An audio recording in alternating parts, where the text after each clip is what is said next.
Hey guys, tonight we slip into a world where the air tastes faintly of dust and charcoal, where moonlight pools on wet clay, and where a fingertip pressed into a tablet can turn into a tiny time machine.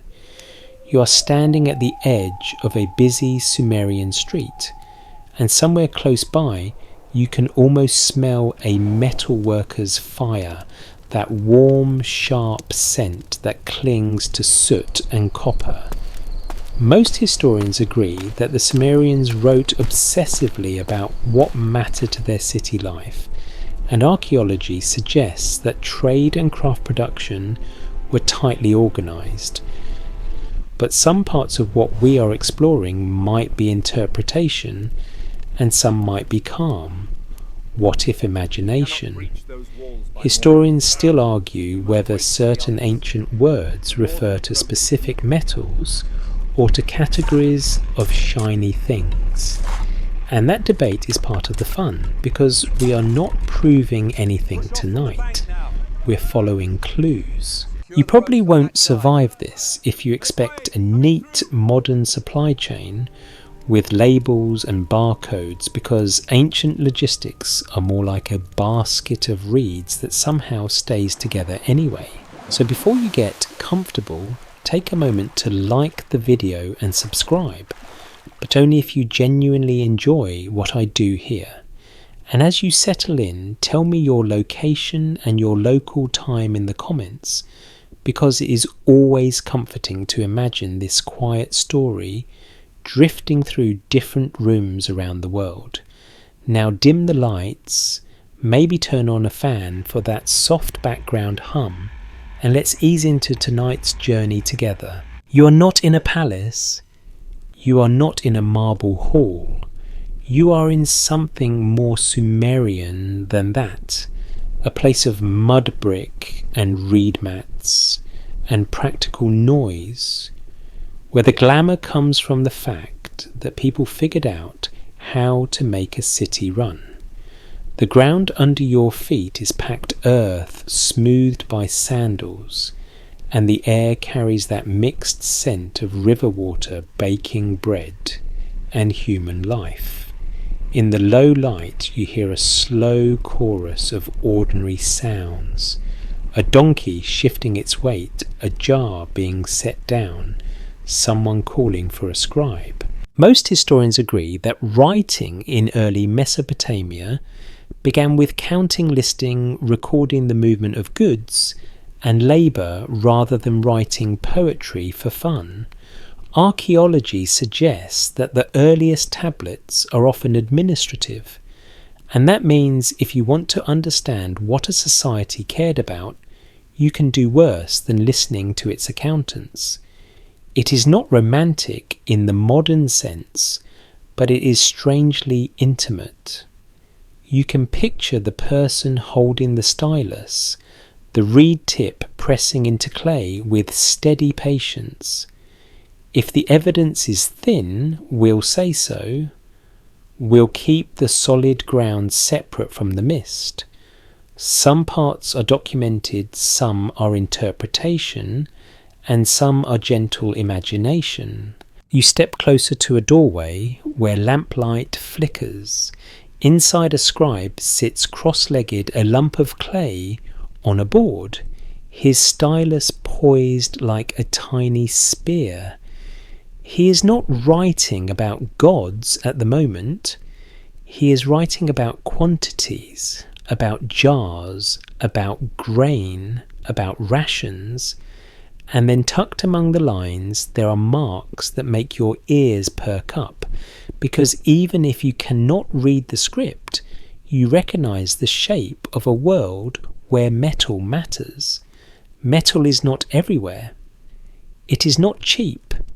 It is not a casual spoon on every table. It is valuable portable power turned into tools, ornaments, weapons, fittings and offerings.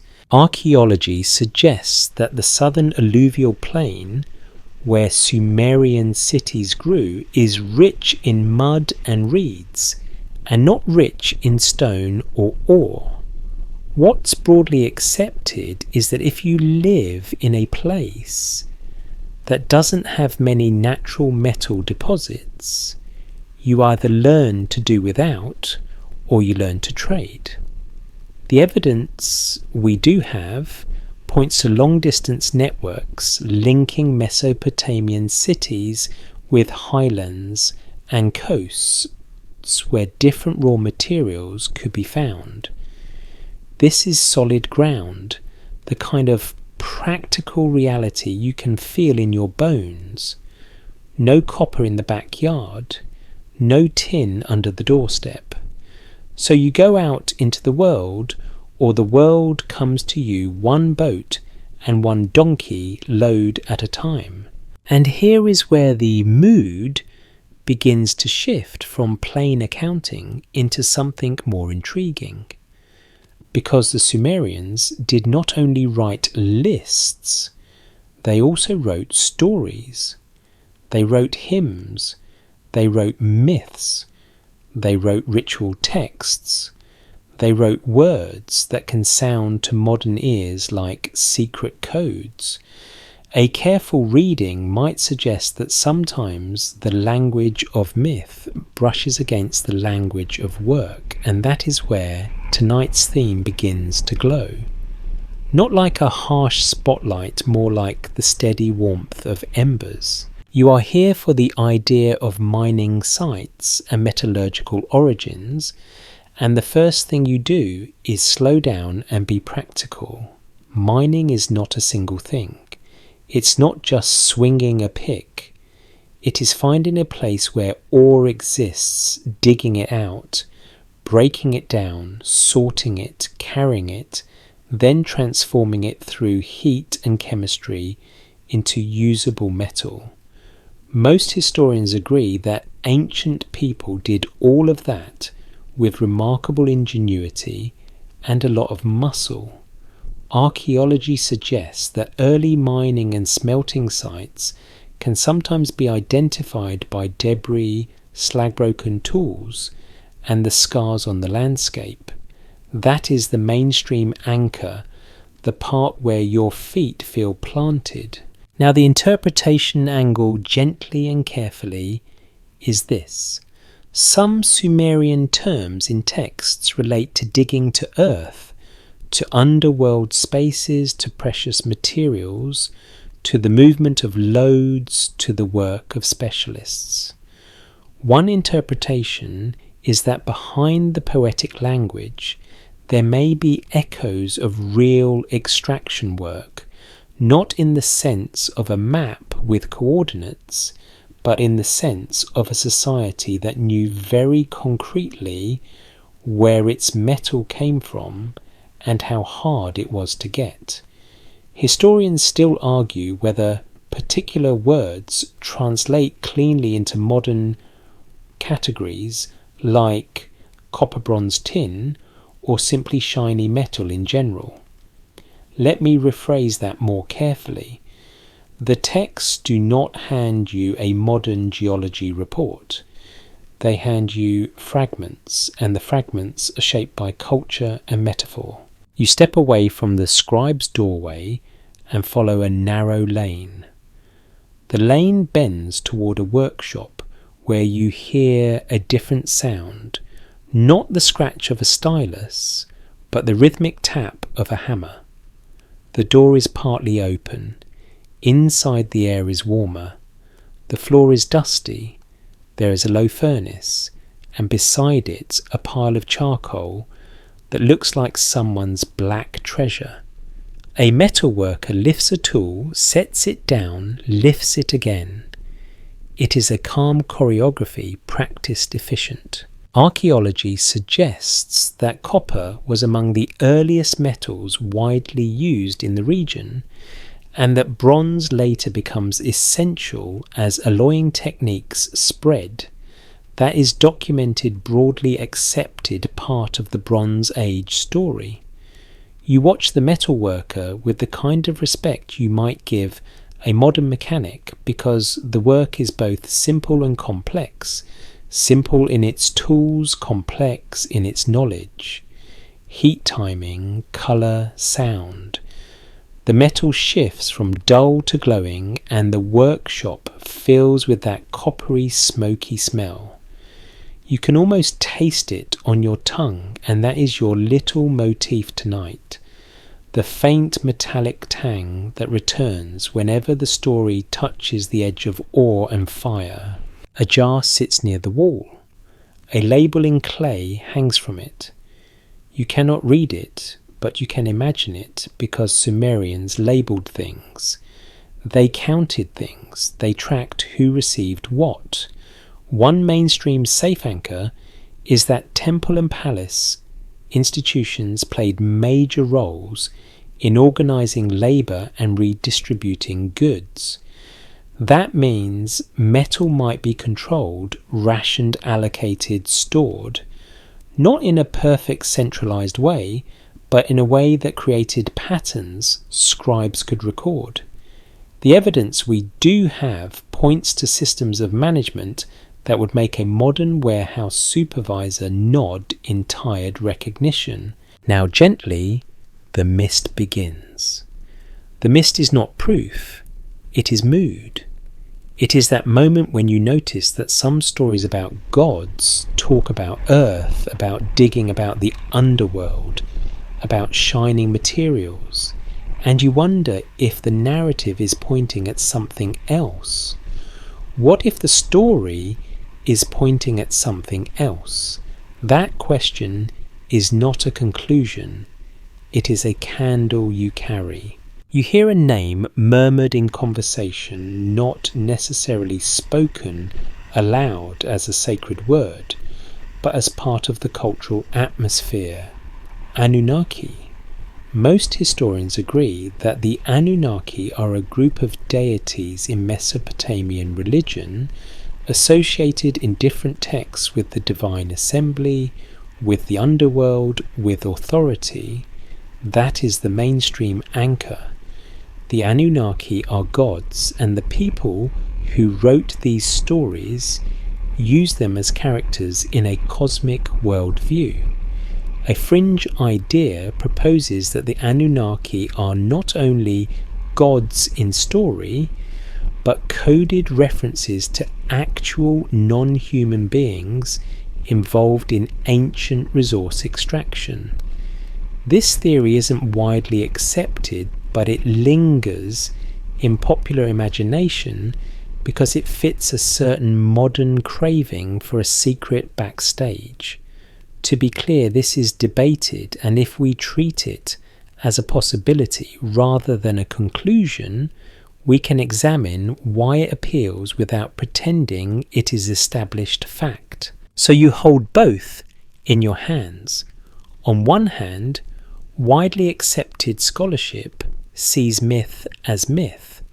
On the other, modern fringe interpretations read myth as literal record. The mystery isn't in what we know, but in what we can't confirm. You do not need to pick a side tonight. You are allowed to be curious and sleepy at the same time. You step out into the night again. The city hums softly. Somewhere a dog barks once, then decides it is too tired to commit to the concept. You pass a canal where water glints. A small boat is tied up, reed bundles stacked inside like a floating pantry. Most historians agree that waterways were vital highways, and archaeology suggests that trade moved along rivers and canals, linking cities and regions. That is the solid ground again, and it matters because metal, heavy and valuable, travels best when you can float it rather than carry it on your back. If you ever want to understand why a city grows where it grows, look for water, then look for trade. In your imagination, you watch workers load heavy lumps into the boat, and you try not to be too modern about it. They do not call them ingots in your head with perfect uniform shapes, though sometimes later periods do use standardized forms. Here it could be lumps, bars, fragments, whatever is practical. The scribe's tablet will reduce it to numbers, but your senses keep it messy. A clink, a dull thud, the smell of wet reeds, the metallic tang returning when the cargo shifts. Archaeology suggests that Mesopotamian cities depended on imported raw materials, and most historians agree that long-distance exchange linked them to resource zones in the surrounding regions. That is where the question of mining sites comes in, and here is the careful part. The Sumerian texts you are thinking about do not behave like a modern guidebook. They do not say, go to this latitude, find this vein. They speak in place names, in travel stories, in trade, references in mythic landscapes. One interpretation is that when a text names a land associated with copper, it may be remembering a real source region known for that metal. That's a possibility, not a certainty, because place names can shift and poetic language can blur. Historians still argue whether certain famous land names align precisely with modern geography or refer more loosely to broad regions. The debate is not a flaw, it is the honest shape of ancient evidence. You keep walking and your mind drifts to the origin question, the metallurgical origins. Where does the knowledge come from? How does a society learn to transform rock into tool? Most historians agree that metallurgy develops over long spans, building on experimentation, shared techniques, and the movement of craftspeople. Archaeology suggests that early metalworking knowledge spreads through contact and trade, not through a single dramatic revelation. That's the mainstream story. It's slow, it's human, it's trial and error with fire. And yet the cinematic what-if mood creeps in just gently, like a shawl placed around your shoulders. What if the myths about divine instruction reflect the way knowledge can feel when it arrives from elsewhere? If you are a city that lacks ore and suddenly you have access to metal and the techniques to work it, it might feel like a gift from beyond your horizon.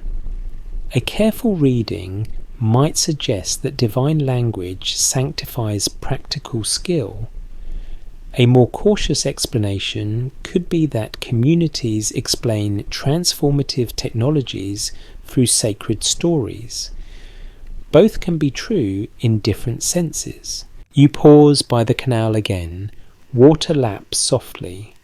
The fan in your room at home might be humming, and the sound blends with this imagined water so neatly that you almost cannot tell which is which.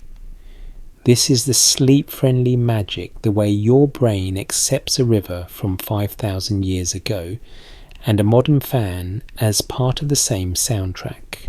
Now you take one more careful step into that metallic world. You picture a chunk of ore, not pretty, not polished, just rock with a promise inside it. You picture it being carried, perhaps traded, perhaps extracted in a far place where mountains rise. What's broadly accepted is that such places exist outside the Sumerian plain and that the cities relied on them. One interpretation is that when the texts speak of distant lands and shining materials, they are hinting at those supply lines.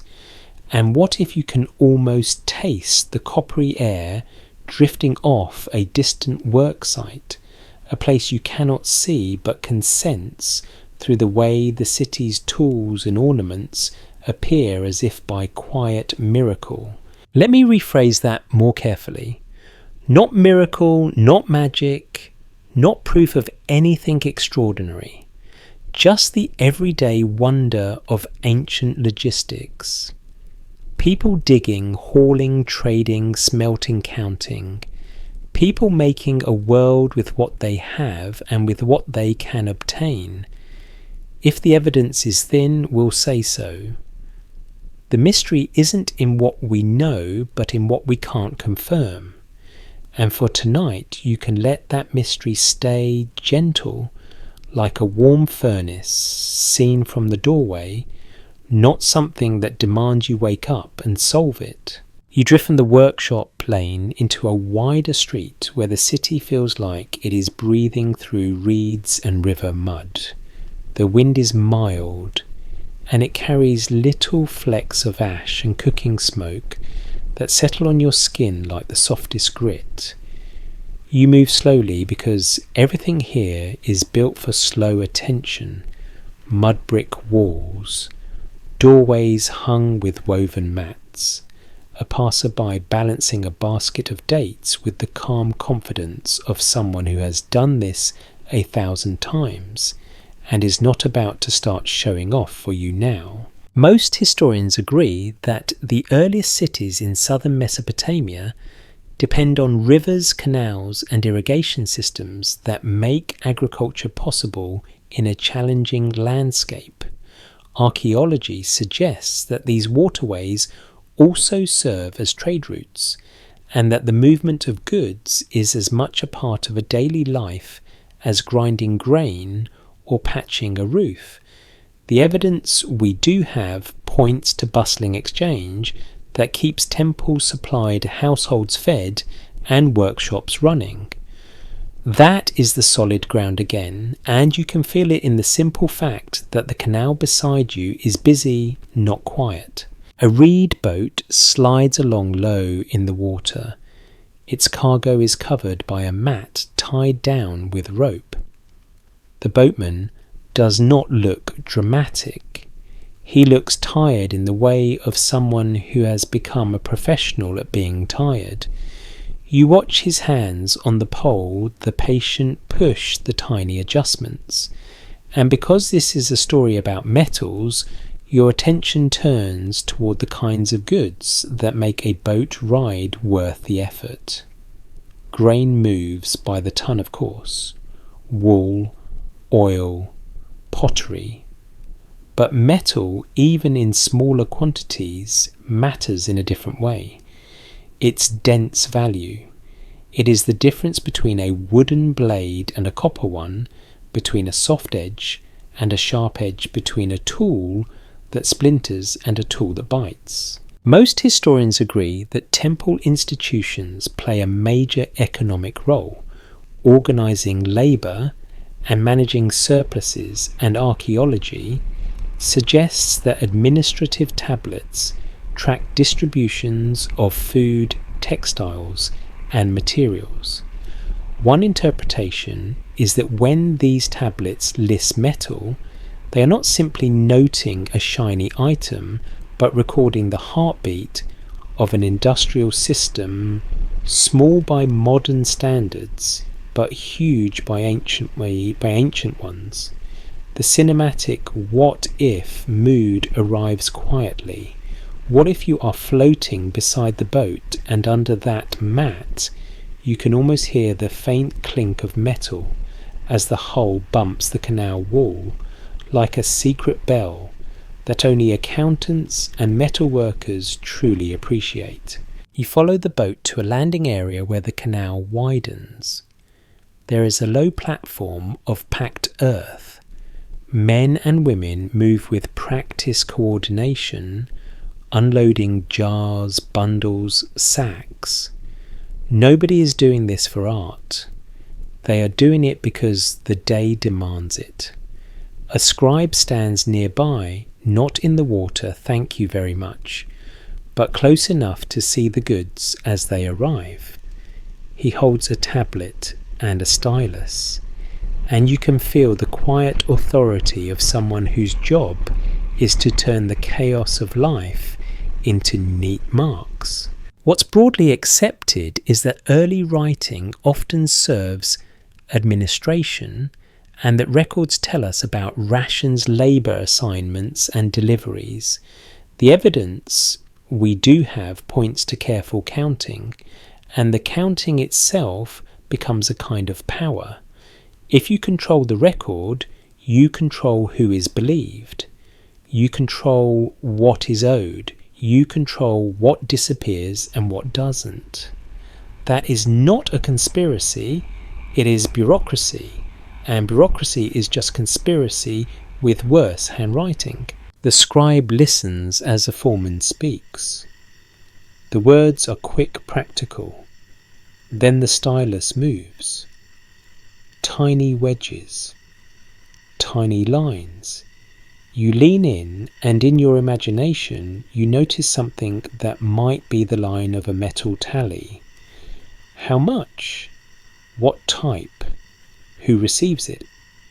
One interpretation is that these lists preserve real supply routes, not by drawing a map, but by repeating patterns of delivery that imply where things come from. If the same categories appear again and again, if the same destinations receive the same kinds of materials, it suggests a network. This might support the idea that Sumerian administrators have a strong sense of origin, even if they express it through accounting rather than narrative. That is suggestive, not conclusive, and that's the right tone for tonight. Historians still argue whether certain terms in early texts represent specific metals in the way modern chemistry would define them, or whether they represent broader categories that shift over time and context. That debate is not just academic hair-splitting. If you call something copper, you imagine a particular journey, a particular mining region, a particular smelting technique. If it is just metal, the door opens to multiple possibilities. To be clear, this is debated. We'll keep the solid ground separate from the mist. You step away from the landing and wander toward the heart of the city, where a larger building rises solid and plain and heavy with purpose. It is not ornate like a fantasy temple in a movie. It is functional, and the function is sacred in its own way. Most historians agree that temples are central institutions, not only religious, but also economic and social.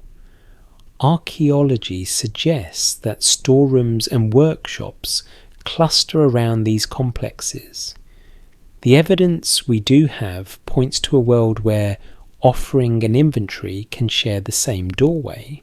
Inside a courtyard there are stacks of goods, jars sealed with clay, bundles tied with rope, baskets nested like sleeping animals. And there among the ordinary is the strange sense that metal is treated differently, not because it's magical, but because it's precious, because it lasts, because it can be reshaped. A craftsman checks a piece, tapping it lightly. The sound is dull but clear. You can imagine the tiny satisfaction of hearing that a bar of metal has survived the trip without cracking. A more cautious explanation could be that the sacred framing around materials is a way to reinforce control. If a temple claims a divine role in distribution, the system gains moral weight. One interpretation is that some references to gods in economic contexts might reflect institutional authority rather than literal supernatural involvement. Let me rephrase that more carefully. The people genuinely believe their gods matter, but institutions also benefit from that belief. Human life is messy like that. It can be sincere and strategic at the same time. Now the cinematic part, the calm what if, slips in without being pushy. What if tucked inside this seemingly boring flow of jars and tally marks, there is a faint outline of something bigger, like the shadow of a mountain cast across a flat plain? What if some Sumerian references to distant lands and materials are not only poetic, but also the whispered memory of where the city's strength truly comes from? You are not proving anything tonight. You are following clues. You walk along the edge of a storeroom corridor and notice a line of small clay ceilings. They look like lumps of dried mud with impressions pressed into them. Most historians agree that seals and ceilings function like signatures and security measures controlling access to goods. Archaeology suggests that seal images can show animals, symbols, authority figures, scenes of labour. One interpretation is that seal imagery and administrative practice together create a picture of who owns what and who has the right to move it. If you have ever lost a package delivery and watched the tracking number become your whole personality, you already understand the emotional power of a seal. A guard steps aside as a supervisor enters. There is no shouting, just a glance, a nod. The door opens. Inside, the air is cooler and it smells faintly of clay and stored grain. In the dim light, you see something that might be metal, stored, carefully wrapped, stacked, placed higher than the damp floor. Again, not magic, practical protection, but your mind lingers on how this material holds a city together, both physically and symbolically. Tools cut canals, tools harvest grain, tools build roofs, tools shape other tools. Metal is a quiet multiplier. Archaeology suggests that specialized labor exists in early cities, including metal workers and smiths. Most historians agree that the division of labor grows as cities expand. The evidence we do have points to a society that depends on skilled crafts, and that means the flow of metal is not incidental. It is planned, tracked, guarded, and distributed. And then, because this is your story and not a museum label, you let yourself wonder about the language that hovers at the edges. The Sumerians often imagined the earth as layered, the underworld as a realm beneath. One interpretation is that metaphors of below and above could sometimes overlap with the reality of digging and extraction, even if the texts do not intend them as literal mining manuals. That's a possibility, not a certainty. Historians still argue whether we should read these metaphors as purely religious cosmology or as something that occasionally borrows the vocabulary of labour. A fringe idea proposes that certain divine narratives encode memories of forced labour or overseer figures tied to extraction, and some popular rumour claims that the gods themselves came for metal. This theory isn't widely accepted, but it persists because it is vivid. It turns a supply chain into a drama. If we treat it as a possibility rather than a conclusion, we can ask what it changes in the way you picture a storeroom. Instead of just jars and bundles, you imagine a hidden pressure behind the system, a reason the city must never run out. The mystery isn't in what we know, but in what we can't confirm. You step back into the courtyard and feel the night air again. Somewhere water splashes softly, a donkey snorts, a child laughs, then is shushed because adults have always been convinced that children are one laugh away from destroying civilization. You stand still long enough to notice how the city's sounds braid together: counting, hammering, water, breath. This is what a society sounds like when it is alive. Most historians agree that Sumerian city life is dense, organized, and deeply tied to resources that come from beyond the plain. Archaeology suggests that trade and administration create the framework for that dependence. One interpretation is that the tablet lists the ceilings, and the daily movement of goods preserve the outline of real routes that bring metal into the city. And what if, as you listen to the soft clink of cargo settling into a boat, you can almost feel the distant mountains that made this possible, not as a map you can point to, but as a presence, like a cool wind you cannot see. You keep moving through the city as the night deepens and the air cools in that gentle way that makes your eyelids feel heavier, even while your curiosity stays awake. A thin fog hangs near the canal, and it smells like wet reeds and quiet algae. You walk past a wall where someone has patched cracks with fresh mud, smoothing it with a palm, and you think about how this whole place is built from what the land provides easily: clay, water, straw, sun. Most historians agree that Sumerian cities rise from the resources of the alluvial plain, and archaeology suggests that mud brick architecture is not a sign of poverty, but a practical adaptation repeated and refined until it becomes a tradition. And yet, even in a city of clay, there are things that do not come from clay: stone, timber, metals. What's broadly accepted is that southern Mesopotamia has limited access to many hard raw materials, especially stone and metal ores. The evidence we do have points to extensive exchange networks reaching outward to obtain what the plain cannot offer. This is the part where the story of origins becomes unavoidable.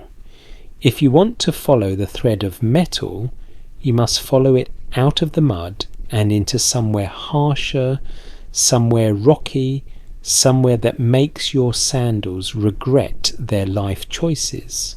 You pass a small courtyard where a woman sits by a shallow bowl, polishing something that catches the lamplight. It is small, maybe a pin, maybe a bead, maybe a tiny tool tip.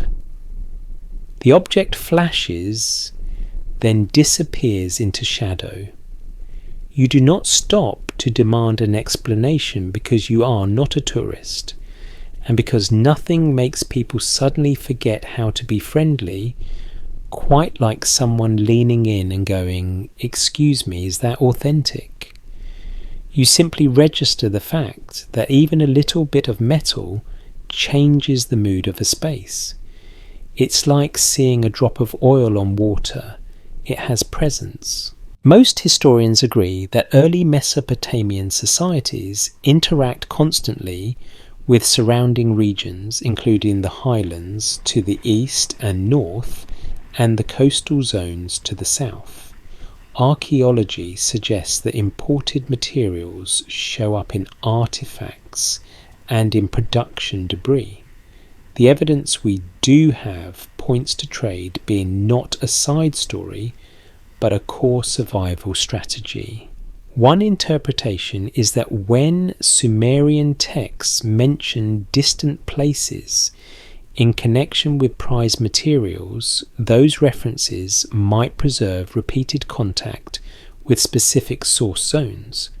That is suggestive, not conclusive. Place names can be slippery, and ancient geography is rarely polite enough to match modern labels neatly.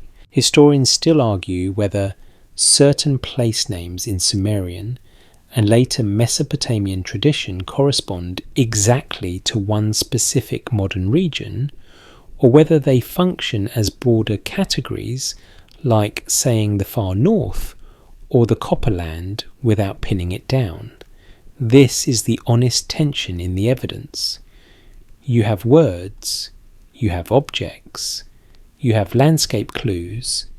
You do not have a perfect index card that says, "Dear future viewer, here are the coordinates of our mine." You walk toward a gate area where the city thins into fields and water channels. The air here smells more open, more plant heavy. In the distance you can hear a chorus of frogs doing their nightly committee meeting, and there near the gate you see a small caravan preparing to move. Donkeys stand patiently, their ears flicking, packs are being tightened, checked. There is a rhythm to it, like the slow tightening of a drum before a performance. Most historians agree that overland travel in the ancient Near East is difficult and slow, shaped by seasons, water access, and political relationships. Archaeology suggests that pack animals are central to moving goods, especially where waterways do not reach. The evidence we do have points to trade, caravans moving textiles, food, and raw materials along routes that can change but still leave patterns over time. One interpretation is that the regularity of certain goods in city records implies regular routes, even if those routes are not described step by step. A man adjusts a rope and glances toward the horizon. His face is calm, but his hands are careful. He is carrying risk in the way you carry a heavy jar, trying not to spill it. Because metal and stone and timber are valuable, and valuable goods attract attention. Not the romantic kind of attention, the kind of attention that makes you double check your knots. Now you let your imagination do its quiet work. The city is behind you, clay and lamplight. Ahead is a path that leads toward terrain that Sumerians do not have. Hills that turn to mountains, rivers that run colder, valleys where stone is common. What if you could walk this road in your mind without blisters, without sunburn, without losing your sandals in a mud patch and having to pretend you meant to do that? What if each distant place name in a tablet is a faint footprint leading you into those highlands? What's broadly accepted is that copper deposits are found in various regions surrounding Mesopotamia, including areas in Anatolia, the Iranian plateau, and the Oman region further to the southeast. Archaeology suggests that ancient mining and smelting often leave physical traces like slag heaps and worked rock faces. The evidence we do have points to multiple possible supply zones feeding Mesopotamian demand over different periods. That means origin is not a single answer. It is a shifting mosaic, a network that changes as alliances change, as routes open and close, as one source becomes easier or safer than another. One interpretation is that texts which emphasize certain foreign lands in certain eras might reflect those shifts, not in a simple one-to-one way, but as a cultural memory of where the best material comes from. That's a possibility, not a certainty. Let me rephrase that more carefully. The texts are not shipping manifests in the modern sense, but they can still reflect real economic relationships. You watch the caravan begin to move. The donkeys step forward with that resigned determination that suggests they have read the itinerary and strongly disagree with it. The pack loads sway. A bell rings softly, and your mind keeps coming back to the fact that Sumer does not have stone, not the kind you build temples with, not the kind you carve seals from, not the kind you shape into sturdy tools. So stone and metal become siblings in the story of import. They both arrive from elsewhere. They both feel like outside gifts. Most historians agree that imported stone shows up in Mesopotamian art and architecture, and archaeology suggests that stone vessels, statues and seal stones often come from distant sources. The evidence we do have points to clear dependency. One interpretation is that because these materials are scarce locally, they carry social meaning. They become status. They become offerings. They become symbols of connection to a wider world. Now, because you are here for mining sites, you pay attention to how people talk about mountains. In Sumerian thought, mountains can be both real and symbolic. They are the edge of the known, the source of storms, the home of foreign powers, the place where stone comes from.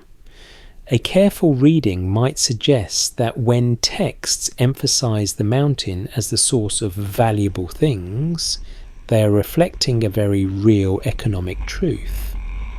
The city's strength is tied to places it does not control directly. The mountain is both resource and uncertainty. Historians still argue whether some of the poetic language about mountains in myth should be read purely as cosmology or also as a reflection of trade realities. That is a gentle debate, not a dramatic fight. Scholars continue to debate how literal certain descriptions are, and there's no full consensus because ancient authors did not write to satisfy our modern craving for clarity. They wrote to serve their world, not ours. As the caravan fades into the dark, you turn back toward the city, but your mind stays on the road. You picture the route crossing marshy patches, then drier ground, then foothills. You picture a stop at a small settlement where water is available. You picture a night camp where someone lights a small fire and warms bread on a flat stone. This is the cinematic what if framed gently, because we are not claiming we know the exact path any one caravan took. We are imagining the texture of the journey that must have happened in some form again and again to keep the city supplied. A fringe idea proposes that some ancient place names are not just geographical, but encode specific mining zones tied to divine oversight, and a popular rumour claims that the gods themselves chose the ore sources. This theory isn't widely accepted, but it appeals because it turns geography into narrative. It makes the mountain not just a mountain, but a stage. If we treat it as a possibility rather than a conclusion, it can function as a storytelling lens rather than a historical claim. The mystery isn't in what we know, but in what we can't confirm. Now you are back within city walls, and the smell of damp clay returns like a familiar blanket. A potter's wheel turns slowly somewhere nearby. A dog curls up beside a threshold. You pass a storage area where bundles of reeds are stacked for construction, and you think about how the city is always repairing itself, always patching, always maintaining. Metal tools matter here because maintenance is life. A broken canal bank can ruin a harvest. A dull blade can slow work. A missing tool can ripple through a household's day like a dropped jar shattering on the floor. Most historians agree that daily life in Sumer is labour-heavy and coordinated, and archaeology suggests that city infrastructure requires constant upkeep. The evidence we do have points to tools being central, and tools connect directly back to metal supply. One interpretation is that the very intensity of administrative record keeping is partly driven by the need to secure imported resources. If you cannot dig your own ore nearby, you become obsessive about what you have. You count it. You seal it. You allocate it carefully. And now you let the story settle into your senses again. You picture a small object in your hand, warm from being held, a piece of worked metal that travelled far. You feel its weight, dense, honest.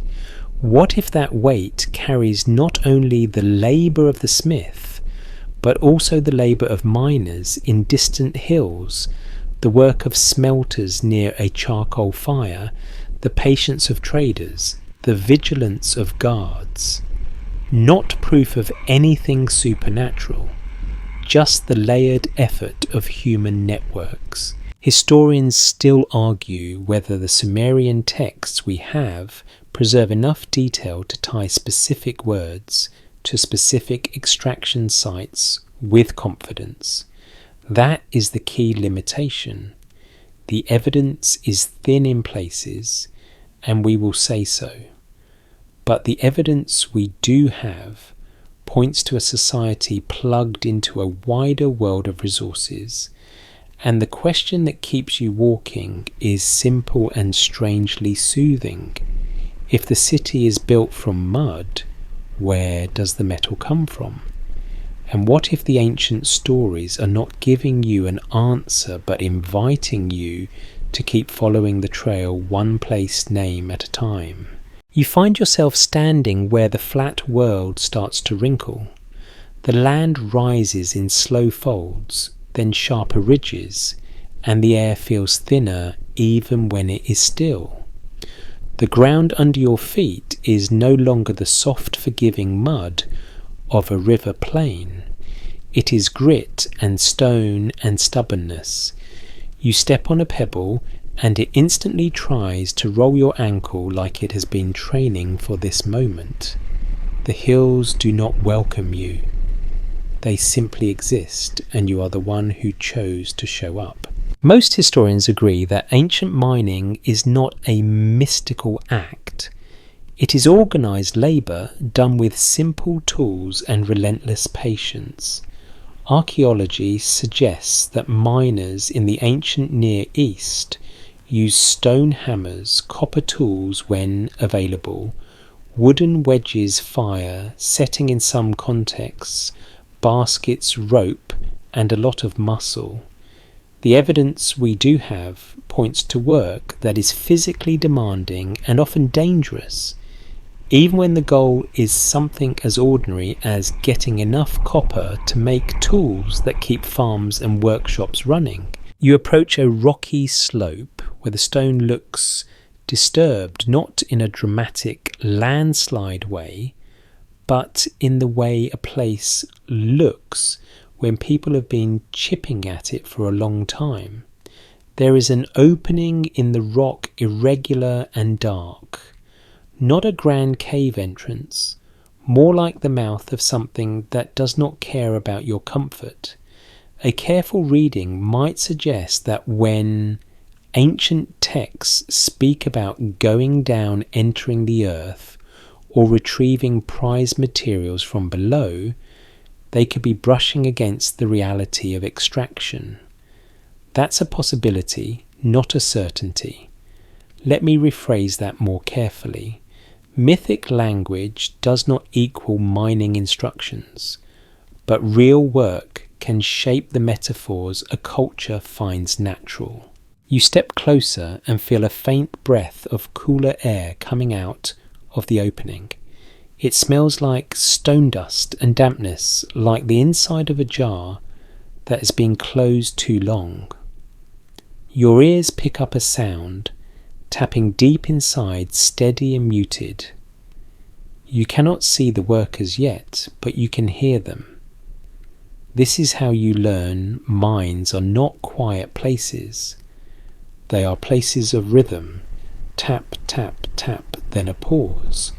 Then the scrape of rock, the shuffle of feet, the soft thud of a basket being set down. Archaeology suggests that many ancient mines begin as surface quarrying, following veins where ore is visible, then gradually extend into pits and tunnels as the easy material is taken. The evidence we do have points to small openings that can widen into networks of galleries over time. Most historians agree that ventilation and light are constant problems, so miners work close to the entrance when they can, and deeper only when they must.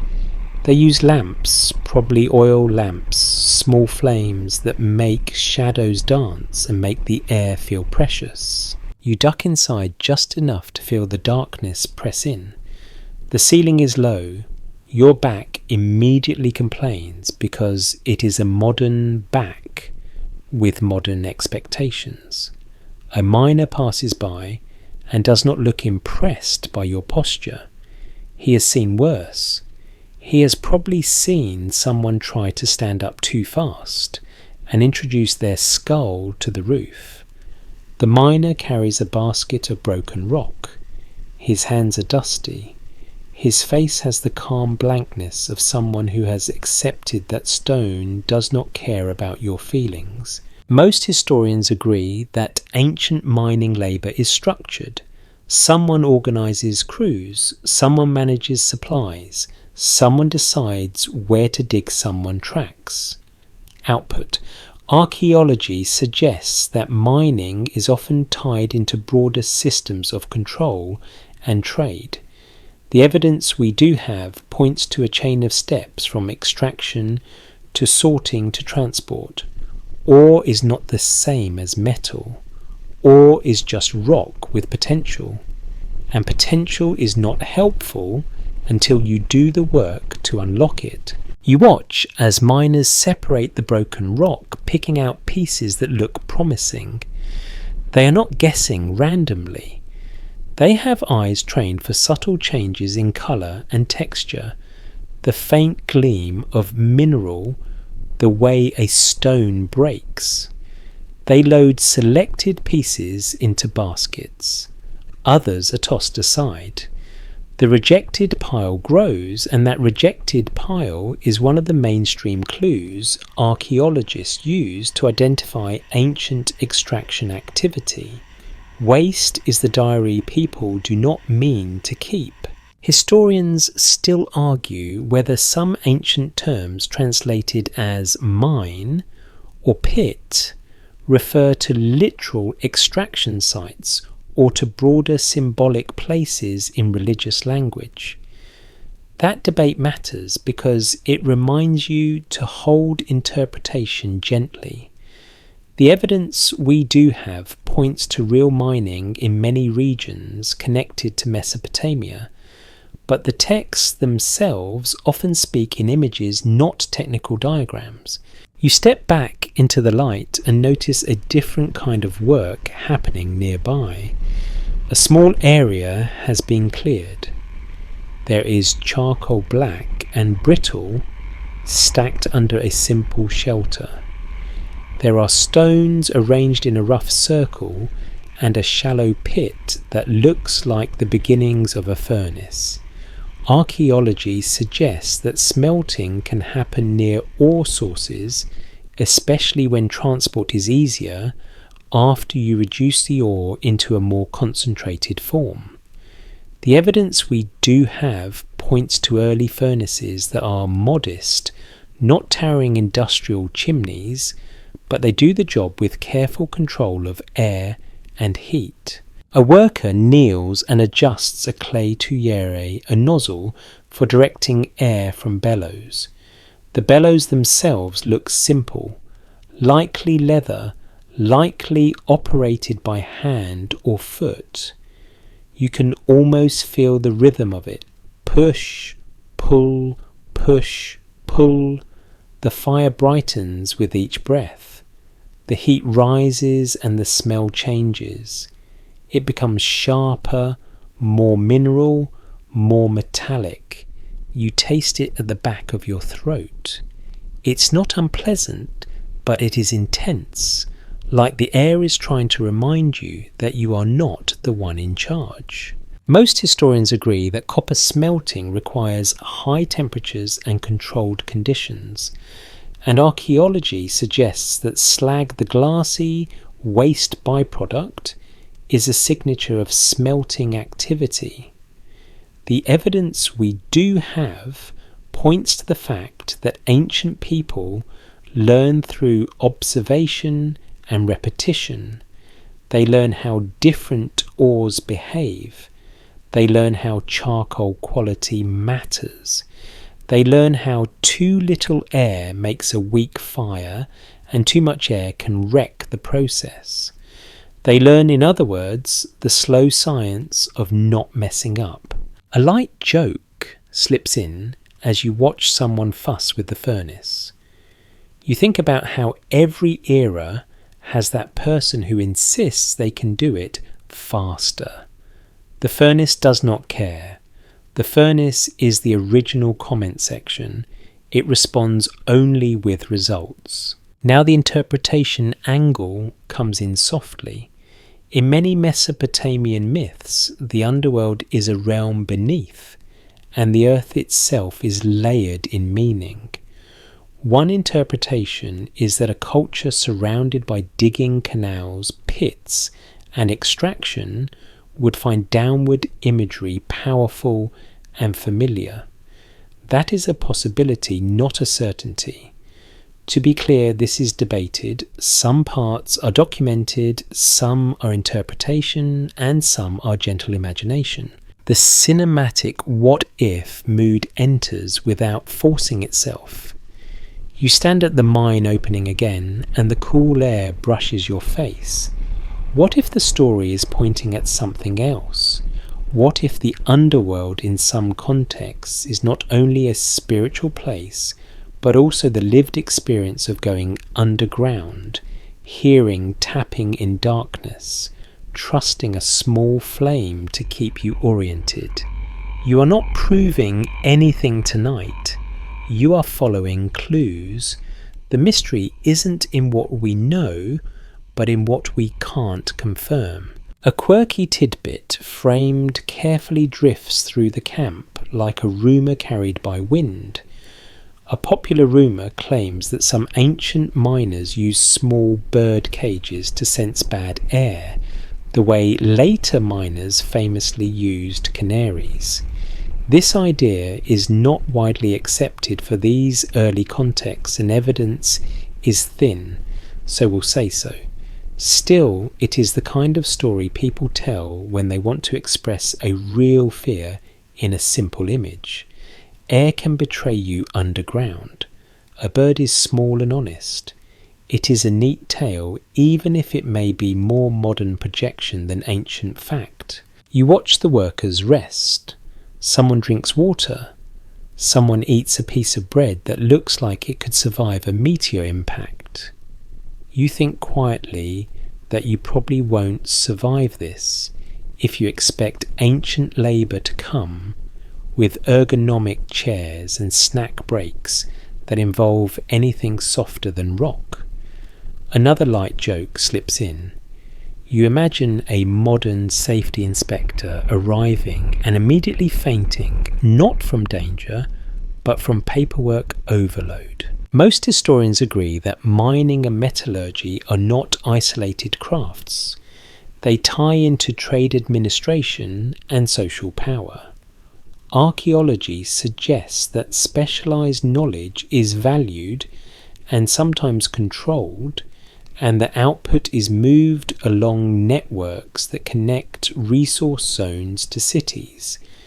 The evidence we do have points to a chain where each link matters. Miners extract, sorters select, smelters reduce, carriers transport, smiths shape, administrators count, priests dedicate, households use. A fringe idea proposes that stories about divine beings assigning labour might reflect distant memories of harsh work regimes tied to extraction, and this theory isn't widely accepted, but it lingers because it offers a dramatic frame for something already dramatic in human terms. If we treat it as a possibility rather than a conclusion, it becomes a reminder that people have always wrestled with the question of who benefits from hard work. The mist stays mist. The solid ground stays solid. You step away from the mine opening as the night settles over the hills. The campfire glows. The furnace area is quiet for now, like a sleeping animal that will wake again when the bellows begin. You take one last breath of air that tastes faintly of stone and charcoal, and you let your mind hold the image of a simple truth. Metal begins as rock. Rock becomes tool. Tool becomes city. And in between there is human labour and a story that might be telling you more than one thing at once if you listen carefully. You stand close enough to the smelting area that you can feel the heat in waves, like the night is exhaling warm air and then taking it back. The workers are awake again, not because they love waking up, but because fire has its own schedule, and it does not care about your desire to sleep in. The charcoal crackles softly and the sound is oddly soothing, like a bowl of Rice Krispies trying to whisper you into ancient industry. Most historians agree that copper is one of the earliest metals worked widely across the ancient Near East, and archaeology suggests that people moved from using native copper and simple hammering to smelting copper ores as techniques develop. The evidence we do have points to a long learning curve with many small improvements rather than a single sudden breakthrough. Smelting is not just heating rock until it becomes metal. It is controlling a set of reactions, even if the people doing it do not describe it with modern chemistry words. A worker brings a basket of ore fragments and sets it down with a dull thud. The pieces are irregular, some greenish, some darker, some with that faint shimmer that makes you understand why ancient people would stare at rock and see promise. Another worker adds charcoal. Someone checks the tuaere, the clay nozzle that guides the air. You can hear the bellow start a steady breathing that turns the fire brighter. Push, pull, push, pull. The flame sharpens, and the furnace begins to glow, not like a campfire, but like a concentrated little sun. Archaeology suggests that early furnaces can be small, sometimes bowl furnaces, sometimes shaft-like structures, often made of clay and stone. The evidence we do have points to slag forming as a byproduct, and to smelting sites being identifiable by that slag, by broken furnace parts, by charcoal remains. Most historians agree that charcoal is essential because it burns hotter than raw wood, and because it helps create the conditions needed to separate metal from ore. Your nose catches the smell of it, dry and smoky, with an edge that feels almost clean. Now you watch the part that never looks glamorous in your imagination, but is the real heart of it, sorting, preparing, feeding the furnace carefully. A careful reading might suggest that when ancient texts talk about the work of craftsmen and the handling of precious materials, they reflect not only the final shiny product, but also these unglamorous steps. That's a possibility, not a certainty. Let me rephrase that more carefully. The texts we have do not always linger on process, but the process must exist. A worker uses a stone tool to crush ore, further turning chunks into smaller pieces.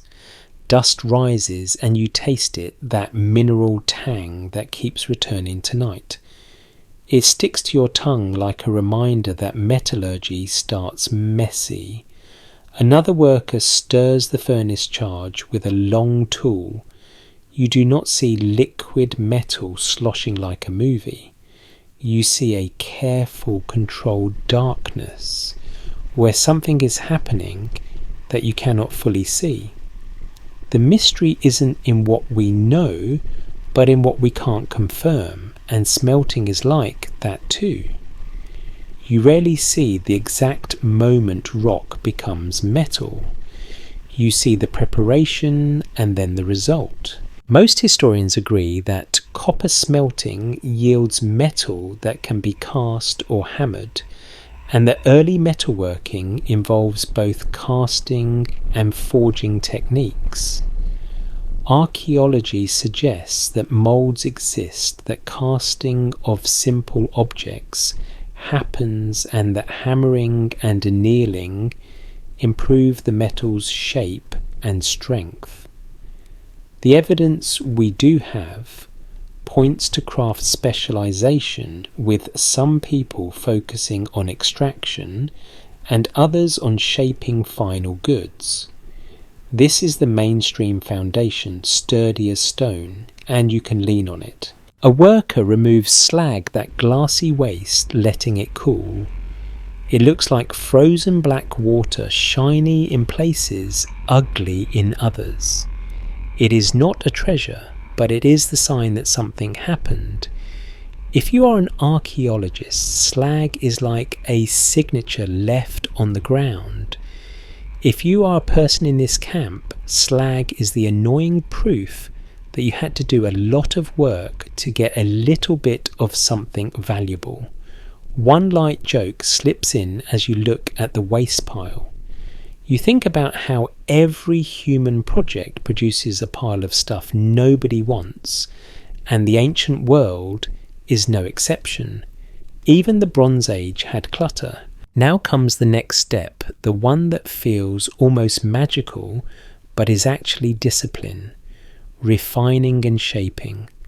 The workers retrieve a piece of copper, not perfectly pure, not polished but recognizable. It has weight, it has colour, it has the promise of becoming something else. They heat it again in a smaller fire, and then the hammering begins. Tap, tap, tap. The sound is different here than in the mine. It is a sharper rhythm, like a heartbeat you can hear. Archaeology suggests that hammered copper can be shaped into tools, ornaments and fittings, and that repeated heating helps prevent the metal from becoming brittle. Most historians agree that craftspeople learn by doing, and that skill is passed through practice and apprenticeship. The evidence we do have points to metallurgical knowledge being cumulative, built over generations. It is the opposite of a secret revealed once. It is a craft earned slowly. Historians still argue whether some terms in early Mesopotamian texts refer to specific production steps, such as smelting, refining, alloying, or simply working metal in a broad sense. That debate matters because when you read a word that seems to mean metal worker, you want it to carry modern precision, but ancient language is often context-based. One interpretation is that certain words might map to roles rather than chemistry, like the person who handles the fire versus the person who shapes the tool. That's a possibility, not a certainty, and it is a reminder to stay careful. You watch a piece of metal become flatter, then straighter. A tool begins to take shape. The craftsman's hands move with confidence. His face is calm, and his focus is total. The tool is not decorative. It is practical. It might cut reeds, carve wood, scrape hides, or shape clay moulds. Metal becomes the tool that helps create other things, and that is why it matters so much for the cities that will eventually hold these objects in their storerooms. Now the story glides into the question of origins in a different sense. Where does the technique come from, and how does it travel? Most historians agree that metallurgical knowledge spreads across regions through contact trade and movement of craftspeople. Archaeology suggests that different regions develop different traditions and that ideas move along the same routes as materials. The evidence we do have points to a network of learning, not a single inventor. A more cautious explanation could be that what we call Sumerian metallurgy is really the local expression of a broader Near Eastern technological landscape adapted to Sumer's needs and constraints. One interpretation is that because Sumer lacks ore, it becomes especially attentive to the social and administrative systems that keep metal flowing. You can imagine the city treating metalwork like a precious skill because it is tied to the survival of infrastructure and the power of institutions. A fringe idea proposes that ancient myths about divine beings teaching crafts could be read as encoded memories of outside instruction, even non-human instruction. And this theory isn't widely accepted, but it shows how easily people connect transformative technology with sacred narrative. If we treat it as a possibility rather than a conclusion, it becomes a storytelling lens rather than a historical claim. What if the story is pointing at something else? What if a hymn about a god of crafts is also the cultural way of saying this skill came from beyond our ordinary experience, from somewhere that felt higher or stranger than daily life? Let me rephrase that more carefully. A god in a text does not equal an alien engineer. To be clear, this is debated, and most historians agree the divine language reflects religious worldview. Still, the overlap between sacred and technical is real. People often wrap important skills in sacred framing because it adds meaning and because it strengthens social respect for the craft. You lean closer to the furnace again and watch the bellows rhythm. Push, pull, push, pull. It is almost hypnotic. Another light joke rises and falls gently. You think about how the bellows operator is basically the ancient version of the person stuck pumping up an air mattress, while everyone else gives helpful advice like, "Have you tried pumping it harder?" The bellows operator does not laugh. You laugh quietly for them. Now you look at the copper tool in the craftsman's hands and imagine its future. It will travel. It will be counted, it will be allocated, it will become part of a household's day or a workshop's work. The coppery taste returns in your mouth, faint and familiar, and you realize that metallurgy is not only a story of fire, it is also a story of movement, of conversion, of transformation. Rock becomes metal, metal becomes tool, tool becomes a quiet piece of city life. Historians still argue whether the Sumerian texts preserve enough technical detail to reconstruct the exact metallurgical sequence the way a modern manual would. The evidence is partial, and if the evidence is thin, we'll say so. But archaeology suggests that the practical steps of smelting, refining, casting, and hammering are real, and the evidence we do have points to skilled people doing them with patience and precision. You step back from the heat and let the night air cool your face. The furnace glow softens. The workers continue because the fire is still hungry, and you carry one simple image forward. A small piece of copper cooling on stone, dull at first, then catching the light like a sleepy star, whispering that the origins of metal are never just in the ore. They are in the hands, the breath, and the rhythm that turns earth into something that can shape a world. You walk away from the copper fires and into a colder kind of question, the kind that makes scribes squint and modern historians reach for an extra cup of tea. Copper is straightforward in the sense that it exists. It can be smelted, it can be recognized. Bronze, on the other hand, is copper's more complicated cousin, the one who shows up to family gatherings with a mysterious +1 and refuses to introduce them properly. Most historians agree that bronze becomes a defining material of the Bronze Age because it is generally harder and more durable than pure copper, making tools and weapons more effective.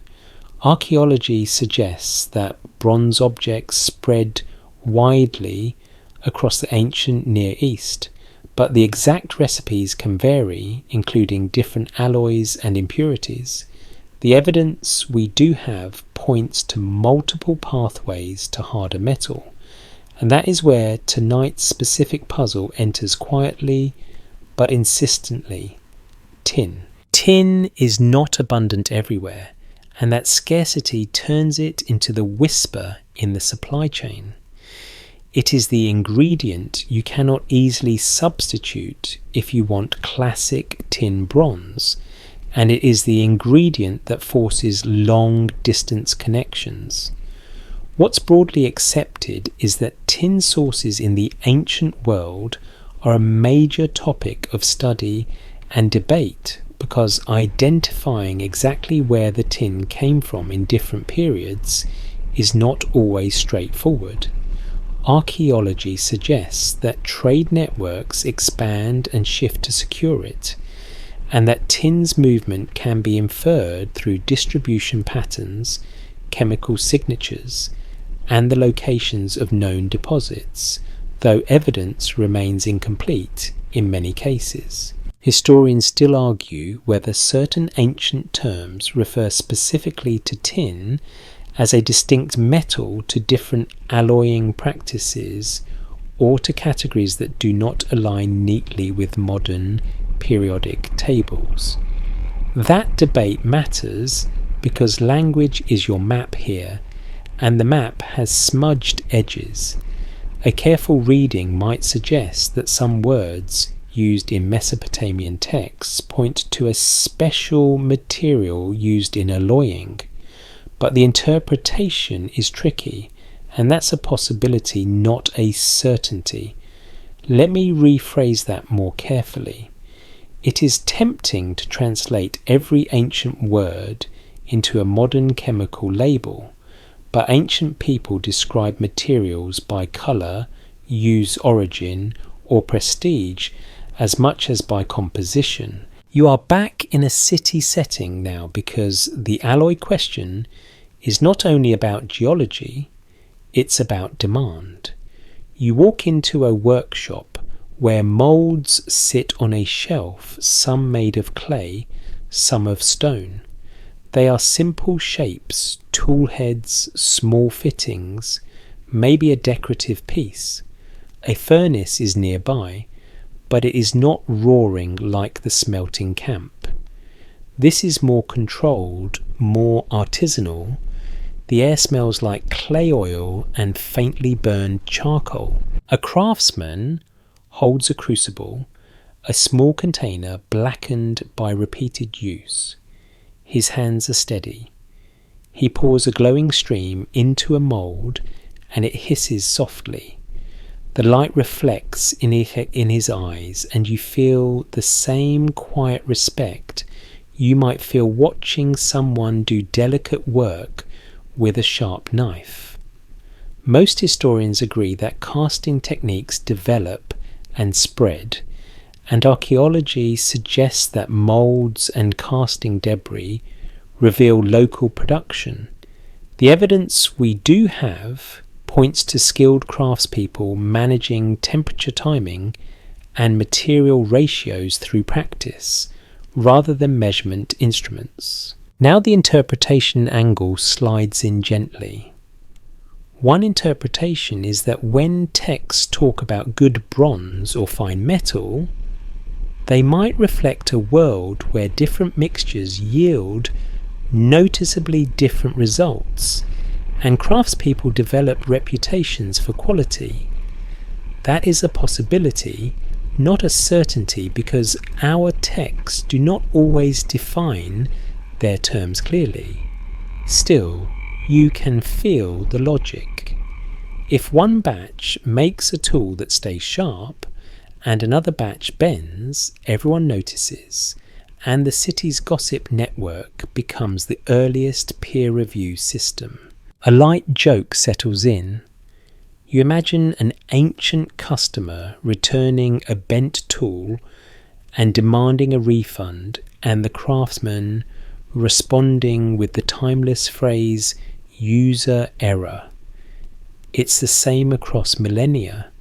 People blame the tool. Tool makers blame the person. The gods, if they are listening, probably roll their eyes in divine slow motion. Now you turn your attention to where tin could enter this room. A small pouch, a nugget, a powder, a bar. Tin is lighter coloured, often described as pale, and in pure form. It is soft, but as an alloying component, it transforms copper into a tougher material. What's broadly accepted is that tin bronze production implies access to tin sources or trade networks that bring tin in. Archaeology suggests that tin could come from distant regions, possibly from areas in Anatolia, the Iranian plateau, Central Asia, or beyond, depending on era and routes. The evidence we do have points to wide networks, but the exact paths are not always nailed down. Historians still argue whether Mesopotamian societies consistently relied on tin bronze at certain times, or whether arsenical copper with naturally occurring arsenic or deliberately added arsenic played a major role as a bronze-like alternative. This debate matters because it changes the story of supply. If arsenical copper is common, then the need for tin is reduced in some contexts. If tin bronze dominates, then the need for tin trade becomes central. Scholars continue to debate the proportions and timelines, and there's no full consensus because evidence varies by site and period. You pause by a shelf where small lumps of material sit in a bowl. In your imagination, one of them could be tin or it could be something else. You are not labeling it with certainty. You are feeling the uncertainty as part of the atmosphere, like mist in the morning. The mystery isn't in what we know, but in what we can't confirm. And the tin question is one of those places where the evidence is both exciting and frustrating. Now the story glides toward the Sumerian textual angle again. The scribes who list materials might not always distinguish tin with the clarity you want, but they do distinguish value, purpose, and origin.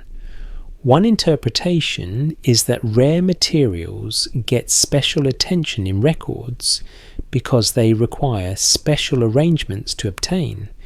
That's a possibility, not a certainty. Still, it aligns with the logic of administration.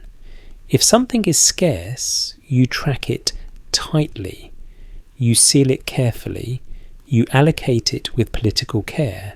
You might even wrap it in sacred language to discourage casual borrowing. Most historians agree that institutions like temples and palaces manage valuable resources, and archaeology suggests that administrative practices include sealed storerooms and controlled distribution. The evidence we do have points to metal being among the controlled resources. So you imagine a storeroom where tin, if present, sits in a smaller container, perhaps guarded more carefully than copper, because tin is the limiting factor in making high-quality bronze. A fringe idea proposes that ancient stories about divine decisions and divine allotment of materials are actually coded references to who controlled strategic resources like tin. And this theory isn't widely accepted, but it can be treated as a narrative metaphor. If we treat it as a possibility rather than a conclusion, it nudges you to notice how often power and material control travel together. A king who controls bronze controls tools, and tools shape agriculture, construction, and defense. That is mainstream sense, not mystery. The mystery is in the details we cannot see. A popular rumour claims that some distant tin mountains were known only to select traders, and that routes were kept secret. This rumour is plausible in the general sense that trade knowledge can be guarded, but evidence is thin in specific cases, so we'll say so. It is a tidy story because it fits human behaviour. People protect what makes them valuable. A trader who knows a route has leverage. A craftsman who knows a recipe has status. Let me rephrase that more carefully. We do have evidence that long-distance trade exists, and that routes and partners matter, but a dramatic secret society of tin smugglers is more imagination than documentation. Still, the cinematic what-if mood is allowed tonight, as long as it stays labelled as possibility. What if there is a moment when a caravan arrives and a small sealed jar changes the future of tools in the city? What if a craftsman opens it like it is a sacred offering, not because it is magical, but because it is rare? Historians still argue whether the emergence of widespread tin bronze reflects a sudden intensification of long-distance trade or a gradual expansion of networks. The evidence we do have points to both, depending on region and time. Archaeology suggests that networks grow, adapt, and sometimes collapse, and that societies respond by changing material strategies. That means your story of metallurgy is also a story of resilience. If tin becomes hard to get, people adjust. They use different alloys, they recycle, they repair, they rethink. You watch the craftsman lift a newly cast piece from its mould. It is still warm. He sets it down on stone. The glow fades. A tool has been born, and its composition is partly visible and partly hidden. That feels like a perfect symbol for tonight's balance. Some parts are documented, some are interpretation, and some are gentle imagination. The solid ground is that bronze mattered and required knowledge and materials. The mist is where exactly the tin came from and how consistently it was used. We're not proving anything tonight, we're following clues. And the clue you carry forward is simple. Copper is the body, tin is the whisper, and somewhere between them is the quiet human brilliance of figuring out that two imperfect things can become something stronger when mixed with care. You let the workshop heat fall away behind you, and you step into air that smells like river water and salt carried from far places. It is not the strong, sharp smell of an open sea, but a hint of it, as if the city is remembering that it is connected to something wider than canals and fields. The canal broadens and the boats here look sturdier, built for heavier cargo, built for longer patience. Most historians agree that Mesopotamian cities participate in long-distance trade, and archaeology suggests that maritime and riverine routes link the Gulf region with southern Mesopotamia and beyond. The evidence we do have points to a world where water is not a boundary but a road. You move along a landing where workers are unloading goods. Some are familiar jars, bundles, sacks. Some are less familiar, strange stones, shell items, perhaps, bitumen lumps used for sealing boats. And then you see it, the thing that pulls your attention like a magnet, heavy, dull, and unmistakably industrial. A stack of thick metal pieces, possibly copper, in some processed form, arranged carefully like they are sleeping bricks. What's broadly accepted is that copper sources exist in regions outside Sumer, and that the Gulf and nearby regions play significant roles in supplying materials. Archaeology suggests that the Oman Peninsula has ancient evidence for copper mining and smelting, and that copper from there may have moved through Gulf trade networks to Mesopotamia.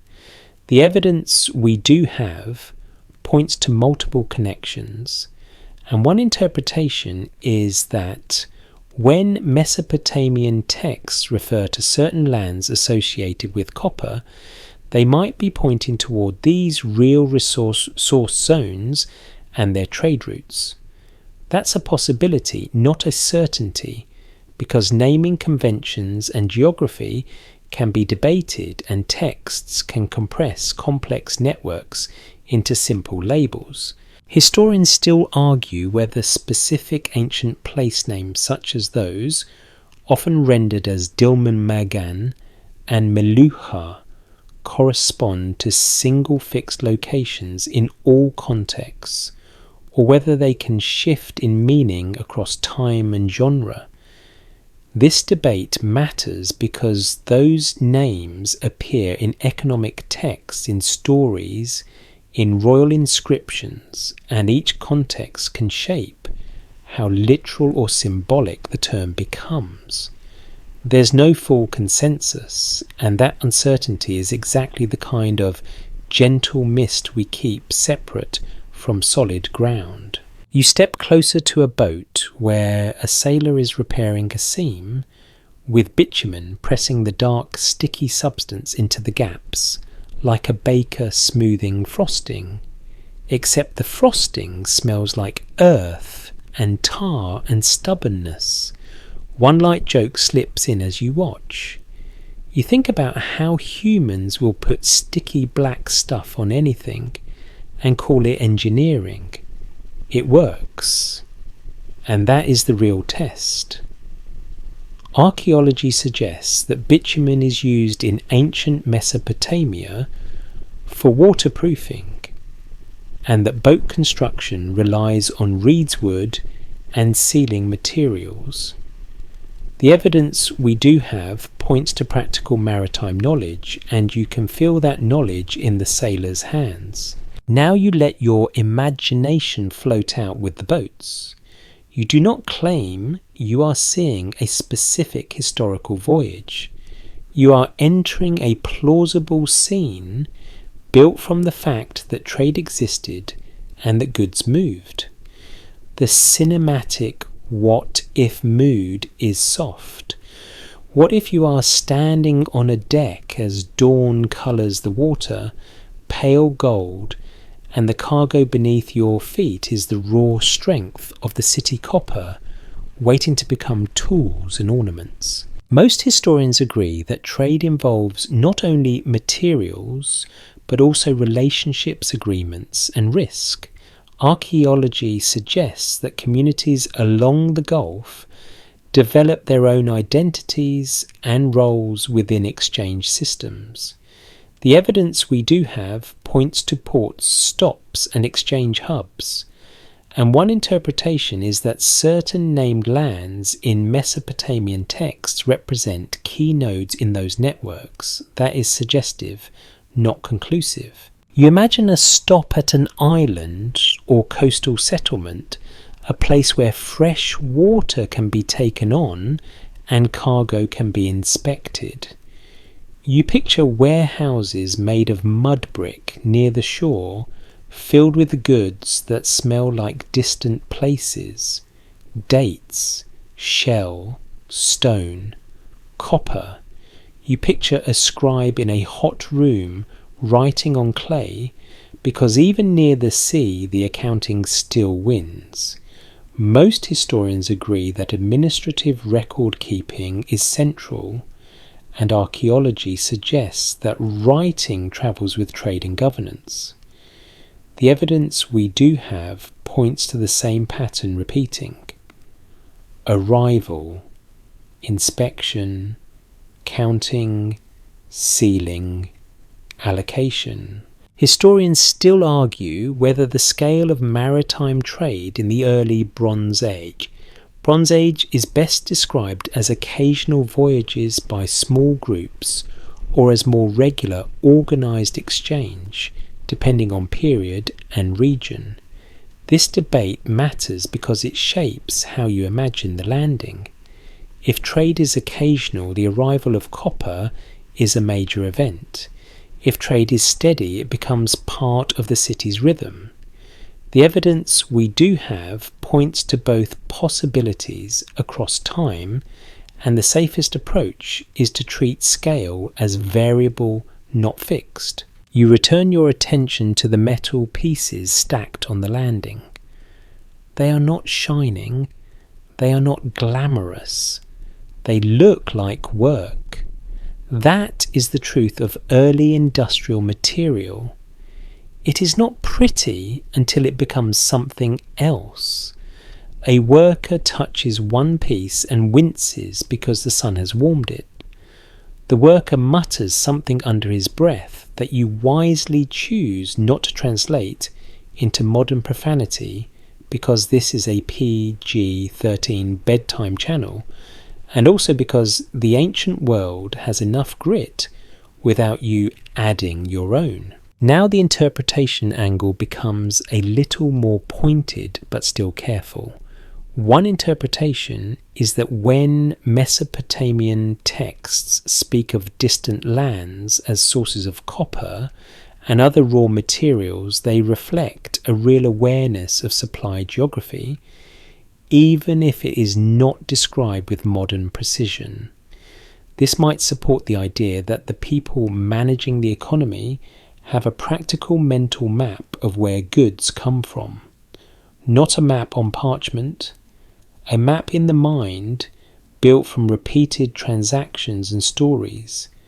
That is suggestive, not conclusive. A fringe idea proposes that these named lands are not just trade regions, but actual operational zones controlled by powerful outsiders, sometimes imagined as divine or semi-divine figures in later storytelling.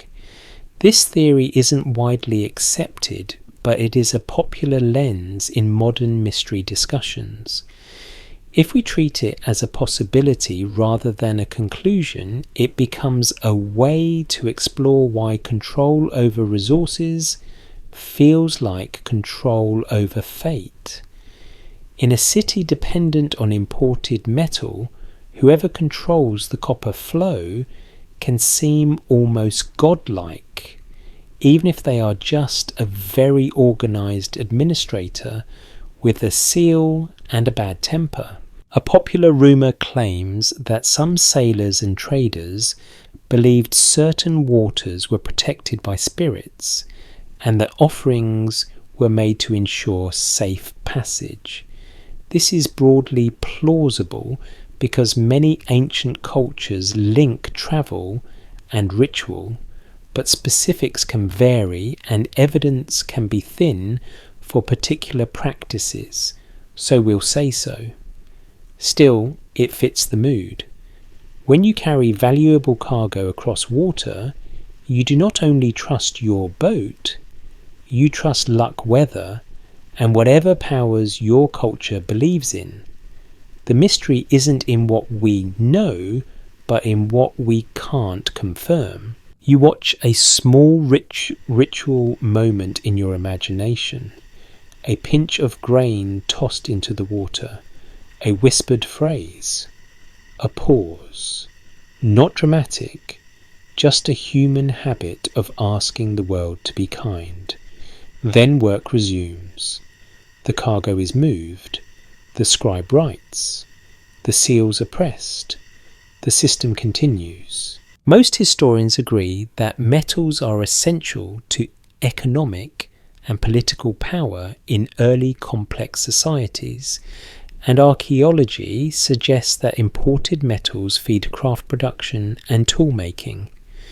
The evidence we do have points to Sumerian cities being deeply integrated into regional exchange.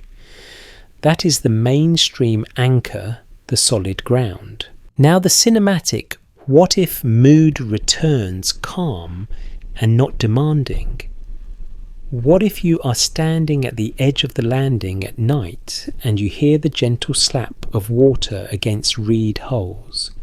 What if the smell of salt and bitumen mixes with the faint metallic tang from the cargo? And what if in a story told much later, someone transforms this ordinary scene into a myth about gods and distant lands? Because the idea of metal coming from beyond the horizon feels like a miracle when you live in a world built of mud. Let me rephrase that more carefully. It is not a miracle, it is trade. It is labour, it is risk and skill. But it can feel like a miracle in the poetic mind, and that is how myths are born, not as lies, but as meaning layered onto reality. Historians still argue whether the names of these distant lands preserve geographic memory with high accuracy, or whether they serve as flexible symbols for the place where valuable things come from. The evidence we do have allows both readings depending on text type and era, so you keep both in your hands and refuse to squeeze too hard. We're not proving anything tonight, we're following clues. You turn away from the landing and walk back into the city's quieter streets. The boats remain rocking slightly. The cargo remains heavy and patient. Somewhere a furnace will be fed again and the copper will begin its transformation. and you carry forward the feeling that the city's metal heartbeat is tied to water roots that stretch far beyond the canal's curve into a wider world where place names can be both destinations and dreams. You leave the salty breath of the Gulf roots behind and move toward a different kind of distance. The distance measured in footsteps and steepness, and the slow, stubborn climb of pack animals. The air changes again. It becomes drier, cooler. The ground feels less forgiving, and the horizon becomes a line of teeth, ridges and peaks that make the flat plain feel like a memory. Most historians agree that the lowlands of Mesopotamia are closely connected to surrounding highlands through trade migration and conflict. Archaeology suggests that mountain passes and upland routes are crucial corridors for goods moving between regions. The evidence we do have points to constant interaction, not isolation. You are walking with a caravan now, not because you have official permission, but because this is your bedtime story and you are allowed to be quietly invisible. Donkeys plod forward, their hooves tapping stone. A bell rings softly. The sound is gentle, almost musical, and it becomes a little motif you can hold on to like a metronome for your breathing. A handler checks a strap. Another pats a donkey's flank in the way people do when they want to seem kind while still asking an animal to carry something heavy uphill. Most historians agree that overland transport is slow and physically demanding, and archaeology suggests that pack animals' roads and stopping points shape the flow of goods. The evidence we do have points to routes that follow water sources when possible and avoid terrain that can swallow an animal whole. One interpretation is that repeated mentions of mountain lands in Mesopotamian texts reflect a practical dependence on upland resources, not only as poetic imagery, but as economic reality. That's a possibility, not a certainty, because mountain can be both a place and an idea. You look at the loads on the donkeys, textiles, food, small containers, and then the heavier cargo, the kind that makes the animals move more carefully, metal, ore, or perhaps finished metal pieces bound in cloth to protect them. You cannot label everything with certainty, and you do not need to. The sensory truth is enough. The load is heavy, the stakes are real. Archaeology suggests that the Zagros Mountains and other upland areas contain resources not found in the lowland plain, including stone and various mineral deposits. The evidence we do have points to upland communities being both suppliers and partners, sometimes allies, sometimes rivals, depending on time and politics.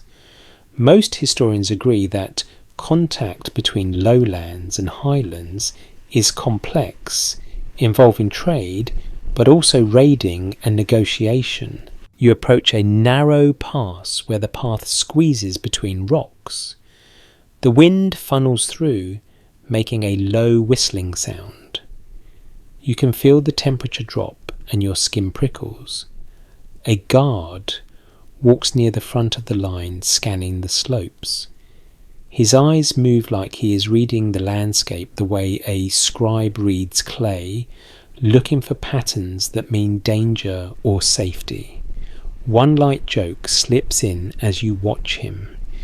You think about how the first security system is just a person with good eyesight and a strong opinion about strangers. Historians still argue whether the degree of control lowland cities have over upland routes is best described as direct domination, negotiated access, or shifting influence depending on period.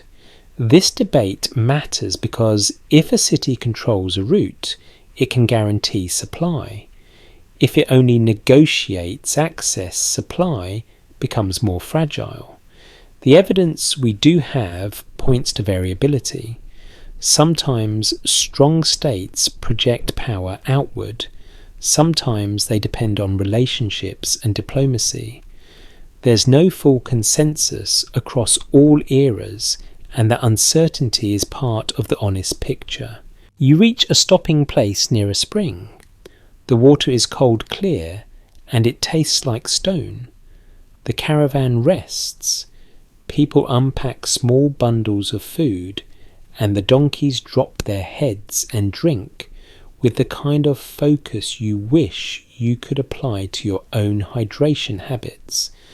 The spring is a tiny miracle of geography, and you understand why routes cluster around these points. Water is the real currency of travel. Most historians agree that trade routes are shaped by geography and archaeology. Suggests that ancient stopping points can sometimes be identified by patterns of debris and settlement. The evidence we do have points to a landscape used repeatedly, worn into memory by hooves and feet.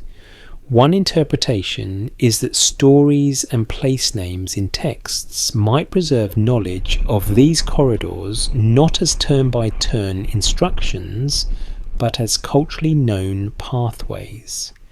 That's a possibility, not a certainty. Now the cinematic what-if mood arrives calm as a blanket. What if you sit near the spring at dusk and you listen to the bell on a donkey's neck as it shifts? What if the wind carries a faint smell of ore dust from a distant working area? What if in the lowland city a scribe writes a place name that represents this whole experience? The steepness, the cold water, the risk, the long road. You move again, climbing higher. The air grows thinner. You pass small clusters of stones that could be boundary markers or just the leftovers of someone's camp. You pass a ridge where you can see the plain far behind you, a flat shimmer. It looks peaceful from here. It looks almost harmless. That is how distance works. It turns hard places into pretty pictures. Archaeology suggests that metal ores can be extracted in upland zones and then transported as ore or partially processed metal, depending on the economics of weight and efficiency. The evidence we do have points to smelting sometimes being done near ore sources to reduce bulk, but also to situations where ore might be moved and processed elsewhere. Most historians agree that decisions like this depend on fuel, availability, water labour and control. One interpretation is that the organisation of these routes implies planning and knowledge that lowland administrators and traders cultivate carefully. That is suggestive, not conclusive. A quirky tidbit surfaces in the quiet, framed gently. A popular rumour claims that some caravan leaders carried small stones or tokens as lucky charms for safe passage through passes. This is plausible in the broad sense that travellers carry charms, but specifics are hard to verify, so we'll say the evidence is thin. Still, it fits the human mood. When you face steep ground and uncertain encounters, you want something small in your hand that says you'll make it. Now the story leans into the broader theme of mining and metallurgy without pretending to solve it. You are not at a labelled mine. You are not at a sign that says welcome to copper. You are at the reality that resources are embedded in landscapes, and landscapes are accessed through routes. The actual sites are, in mainstream terms, the places where ores exist and where mining and smelting traces are found. The actual sites, in textual terms, are harder because texts speak in names and metaphors. Historians still argue whether certain mountain references in Mesopotamian texts are best read as specific geographic references to certain ranges or as generalized symbols of foreign resource zones. This debate matters because it changes how you link text to terrain. A careful reading might suggest that some passages preserve real directional knowledge, but a more cautious explanation could be that many texts use mountains as a symbolic backdrop for power and otherness. That's a possibility, not a certainty. A fringe idea proposes that some mythic journeys into mountains and deep places are disguised records of extraction expeditions led by elite overseers. And this theory isn't widely accepted, but it can be held as a storytelling possibility. If we treat it as a possibility rather than a conclusion, it invites a question that stays gentle. What if the story is pointing at something else? What if a heroic narrative is also a memory of a hard logistical mission to secure resources? Let me rephrase that more carefully.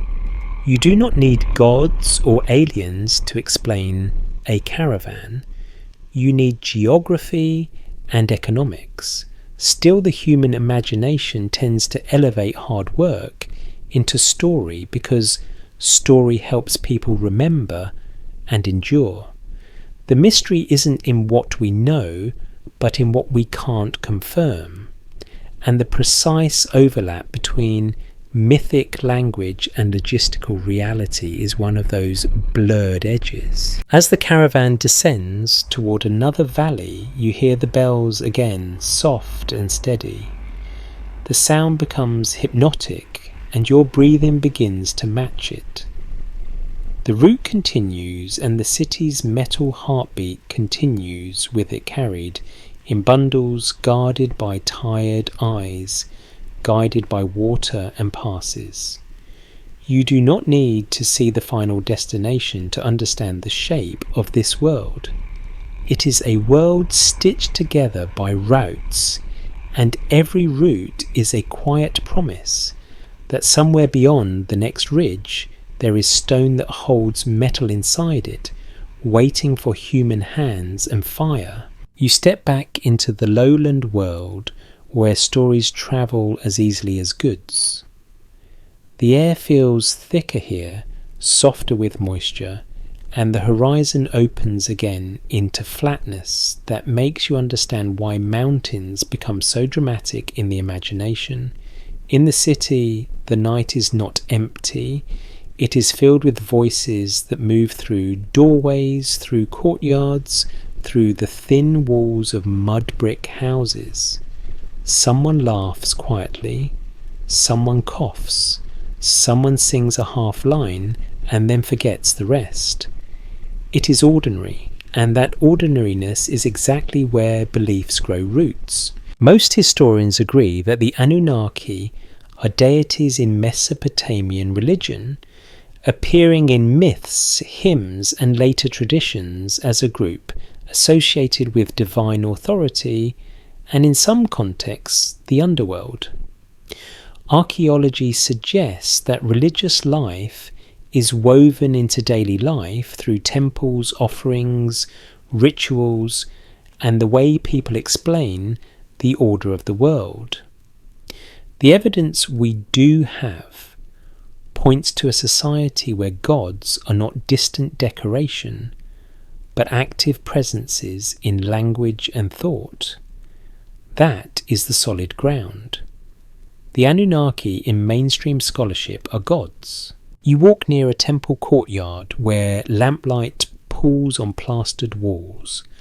A priest or temple attendant moves slowly carrying a small bowl that smells like oil and herbs. The scent is calming, almost like a primitive version of the little sleepy rituals people do now, turning off lights, adjusting blankets, convincing themselves the brain will finally stop replaying embarrassing moments from 10 years ago. You listen to a low chant, not loud enough to feel like a performance, more like a steady hum meant to keep the world in balance. What's broadly accepted is that Mesopotamian myths use divine assemblies, cosmic roles, and sacred narratives to explain why things are the way they are. One interpretation is that when a text speaks of gods deciding fates, distributing powers, or ordering realms, it is reflecting how people experience the invisible structure of society, not as laws and policies, but as a divine pattern. That is a reasonable interpretation, and it stays on solid ground. Another interpretation, a more modern and controversial one, is that some readers treat divine names as coded references to actual groups of beings involved in resource control. That's a possibility, not a certainty, and it is not widely accepted. Historians still argue whether the term Anunnaki changes meaning significantly across different periods and genres, or whether it remains relatively stable as a designation for a group of gods. This debate matters because even within mainstream scholarship, words can shift over time and context.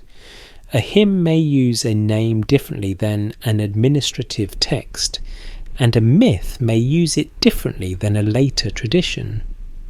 There's no full consensus on every nuance, and that is normal for ancient material. You pass a storyteller sitting near a doorway surrounded by a small circle of listeners. The storyteller's voice is soft and the cadence is hypnotic. He is not giving a lecture. He is giving a feeling. He speaks of gods moving in unseen spaces of decisions made in high places of the deep earth, as a realm with its own rules. You feel how easily a society can picture the world as layered. Sky above earth beneath something deeper still below. You do not need to force mining into this image. The image exists on its own as cosmology. Archaeology suggests that temples function as both religious and economic centres, and most historians agree that institutional life shapes how people think about power. The evidence we do have points to temples managing goods and labour, and to people interpreting that management through sacred frameworks. One interpretation is that divine language can reinforce authority making, redistribution, and control feel not only practical, but morally grounded. That is a cautious explanation that stays mainstream. Let me rephrase that more carefully. It is not that religion is fake and economics is real. It is that in many ancient societies, religion and economics are two sides of the same lived reality. Now you allow a smaller pocket of mist to form, and you label it gently. A fringe idea proposes that the Anunnaki are not merely mythic gods, but represent actual overseers, possibly non-human, linked to extraction of resources like metals. This theory isn't widely accepted, but it remains popular in modern mystery discussions because it offers a sharp, dramatic interpretation. It takes the human complexity of trade and labour and adds a cosmic supervisor.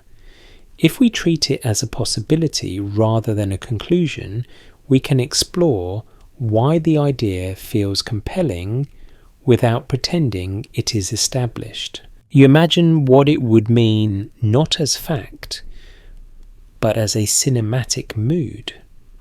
What if the story is pointing at something else? What if a text describing divine authority is also in some faint and transformed way echoing the experience of being subject to a system you do not control, a system that demands materials, labour and order? The mystery isn't in what we know, but in what we can't confirm. You keep the solid ground separate from the mist. You walk past a small workshop where a metal worker is repairing a tool by lamplight. He looks up briefly, then returns to his work. He is not thinking about cosmic beings. He is thinking about a blade edge. He heats the metal taps, it checks it, heats it again. This is the human scale of the story.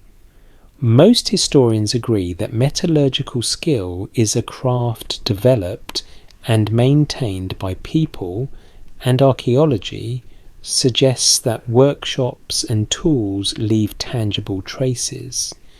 The evidence we do have points to human hands, human choices, human mistakes, and human fixes. A light joke slides in as you watch the metalworker squint at the edge. You think about how every era has that moment of disappointment when you realise the tool you spent time making is slightly crooked, and you have to decide whether to call it a design feature. The metalworker does not call it a design feature. He calls it Tuesday. You keep walking and notice a small group at a household shrine offering a bit of food, perhaps a pinch of grain, perhaps a small cup of drink. The gesture is simple. It is not a demand for miracles, it is a habit of respect. Archaeology suggests that household religion exists alongside temple religion, and most historians agree that daily offerings and rituals are part of ordinary life. The evidence we do have points to a world where gods are woven into routine. In that setting, names like Anunnaki carry weight because they belong to a shared language of meaning. Now you bring the story back to mining and metallurgy, but carefully, without turning gods into job titles by accident.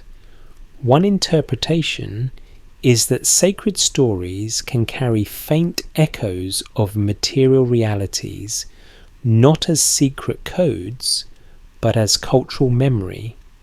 For instance, when texts emphasize the preciousness of certain materials, or when they imagine the earth as containing hidden treasures, they reflect a basic truth that people know. Valuable things can be dug up.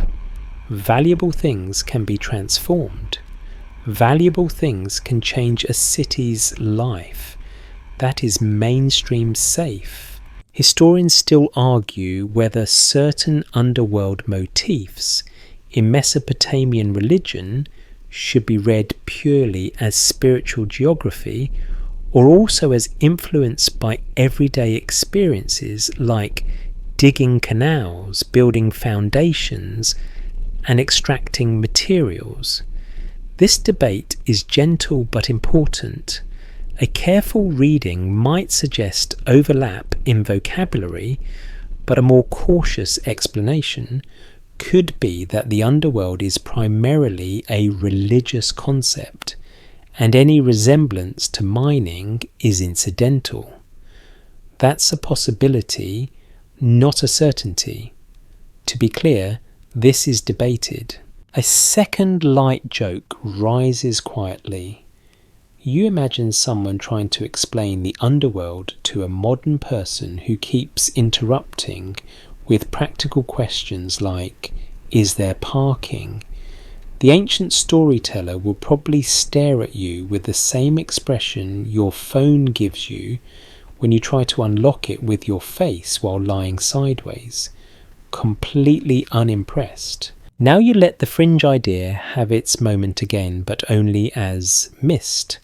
A popular rumour claims that certain ancient stories about gods coming to Earth or governing the Earth are literal accounts of outsiders arriving for resources. Evidence for this is thin and not widely accepted, so we'll say so plainly. Still, the rumour persists because it speaks to a real pattern in human storytelling. When resources feel mysterious, people tend to personalise the mystery. They invent agents. They create overseers. They make supply chains into characters. Let me rephrase that more carefully. A myth can feel like a report when it is vivid, but vividness is not the same as documentation. The evidence we do have points to gods functioning as religious symbols and narrative forces, while metals and trade can be explained through archaeology and economic history. We're not proving anything tonight, we're following clues. And the clue here is about how easily the mind wants a single dramatic cause. A third light joke slips in. You imagine a divine assembly meeting to assign tasks, and someone says, "Who is responsible for inventory?" Everyone goes quiet. Nobody wants that job. Even gods would rather rule the cosmos than reconcile a storeroom tally at midnight. You stand at the edge of the temple courtyard again and listen to the soft hum of the city. The fan in your room might be humming too, and the sound blends with this imagined chant until your body cannot quite separate present from past.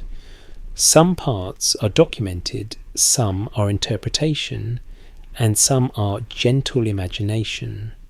The documented part is that Anunnaki are gods in Mesopotamian tradition. The interpretation is how their stories reflect social power and the way people think about order. The imagination is the what if the idea that maybe just maybe myth is pointing at something else, but we keep it labelled, we keep it calm. We keep the solid ground separate from the mist.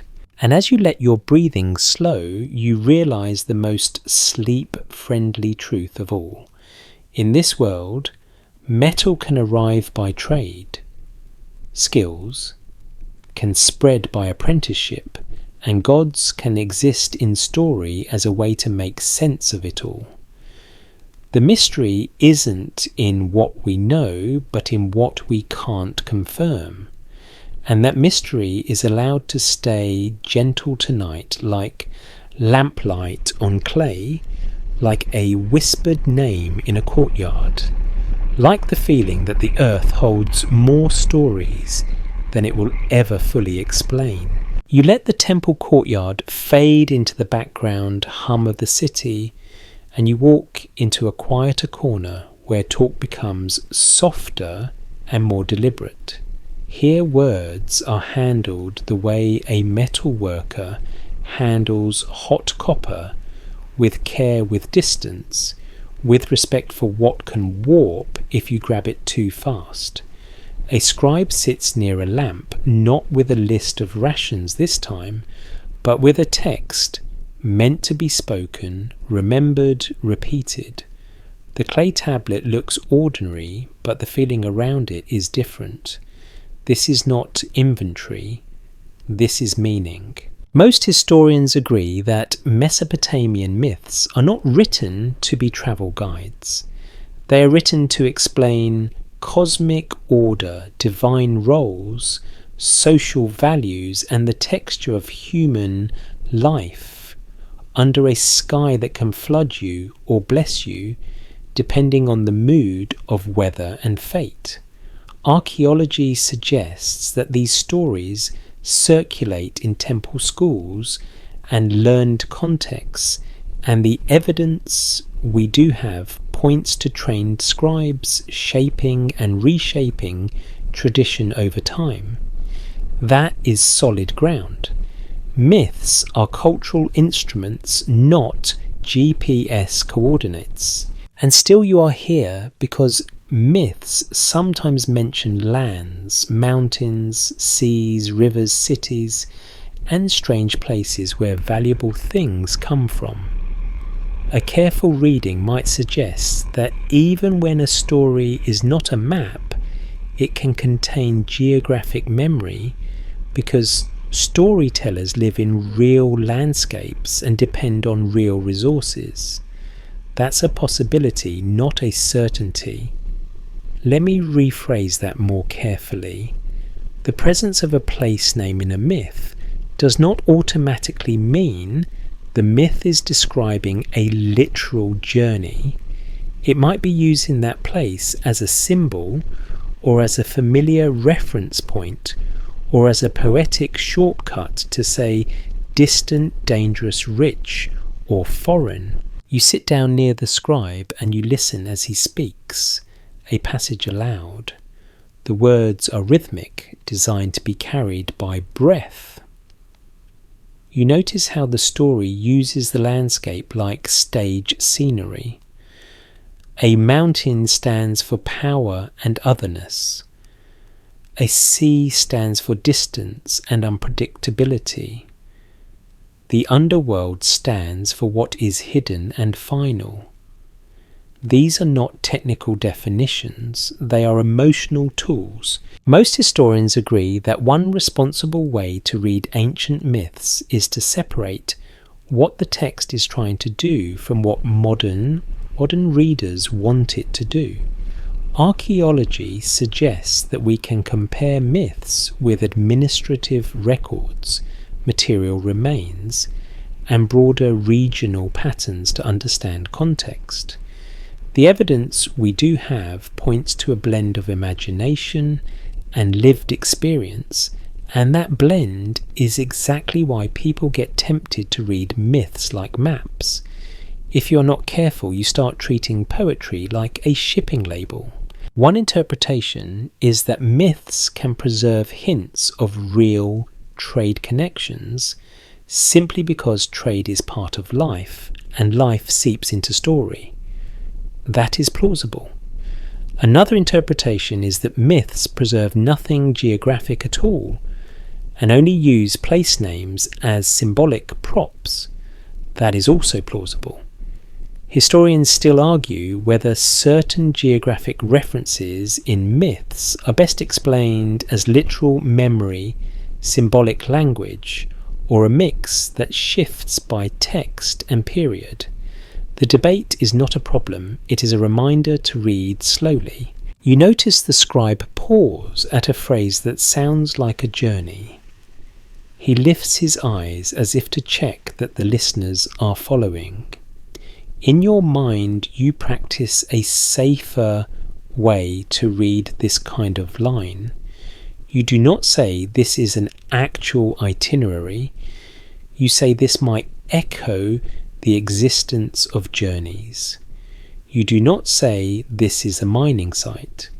You say this might reflect that valuable materials come from somewhere else.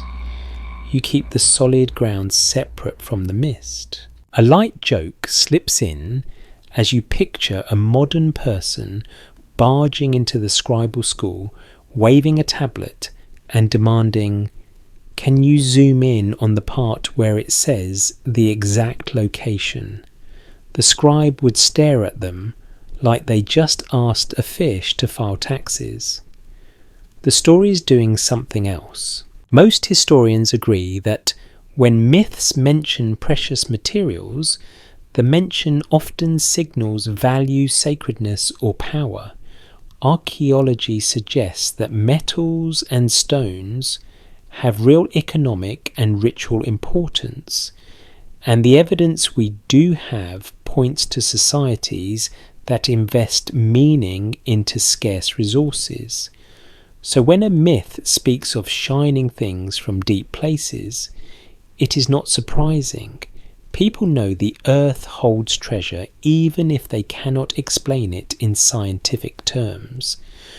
One interpretation is that this treasure language sometimes overlaps with the practical realities of extraction and trade. That's a possibility, not a certainty. A more cautious explanation could be that the overlap is simply because both myth and economy revolve around the same human desires: security, strength, status, beauty. You listen for the words that sound technical: digging, shaping, forging, weighing, allotting. Then you remind yourself that ancient languages do not always separate technical and sacred the way modern English tries to. A hymn can describe a god crafting destiny and simultaneously echo the craftsman's daily work. An administrative text can sound like prayer simply because it uses formal language. A careful reading might suggest that the boundary between practical and holy is thinner than you expect. A second light joke rises gently. You imagine a divine figure inventing bronze and then immediately regretting it because now everyone has opinions about the recipe. Add more tin, less tin. My cousin says arsenic works fine.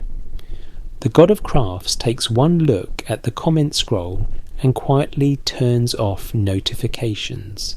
Now you allow yourself a controlled moment of cinematic what if. What if the story is pointing at something else? Not in the sense of secret proof, but in the sense that a myth might be a memory of a feeling. The feeling of dependence on distant lands. The feeling of waiting for a caravan. The feeling of relief when metal arrives. The feeling of awe when fire transforms rock. Those feelings are real even when the story is symbolic.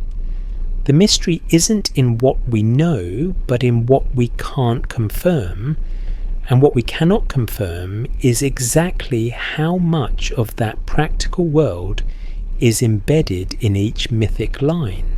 A fringe idea proposes that some myths are intentionally coded, that gods and monsters stand in for real groups controlling resource extraction, and that certain place names are disguised labels for mines.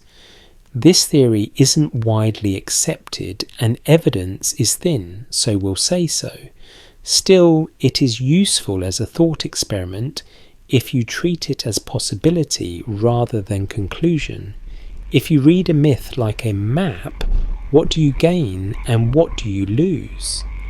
You gain a thrilling sense of hidden meaning. You lose the myth's actual purpose as a cultural and religious work. You also risk forcing your own pattern onto the text. Let me rephrase that more carefully. Pattern seeking is natural. It is also dangerous. You can make any story look like a code if you want it badly enough. The safest approach is to ask what the text is doing, then compare it to material evidence, then allow mystery only where the evidence leaves gaps. You watch the scribe press his stylus into clay again, adding a line or correcting a sign. The lamp flame wavers. The room smells faintly of oil and warm clay. In this calm setting you can feel how knowledge is made, not by a single grand reveal, but by careful copying, learning, debating and revising. Most historians agree that scribal education involves copying standard texts and mastering complex writing systems. Archaeology suggests that scribal schools exist and that texts can be preserved and transmitted over long periods.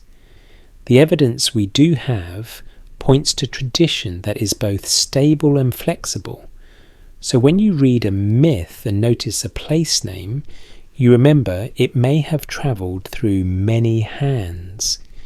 Each hand might preserve it faithfully. Each hand might also adapt it to new realities. That makes the place name a living thing, not a fixed coordinate. A third light joke settles in. You imagine the scribe making a minor error and another student whispering, "You just accidentally sent the hero to the wrong mountain." The teacher sighs because correcting student work is apparently an eternal human experience, and even ancient scribes probably had days where their patience ran out before the clay did. Now you return to your central practice for the night. You hold 3 layers gently. The documented layer is that trade mining and metallurgy exist and shape Mesopotamian life. The interpreted layer is that myths might sometimes echo those realities through symbolic language.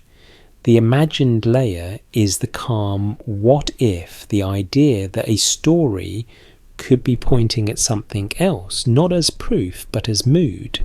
Some parts are documented, some are interpretation, and some are gentle imagination. If the evidence is thin, we'll say so. You let the scribe's voice soften as the room grows quieter.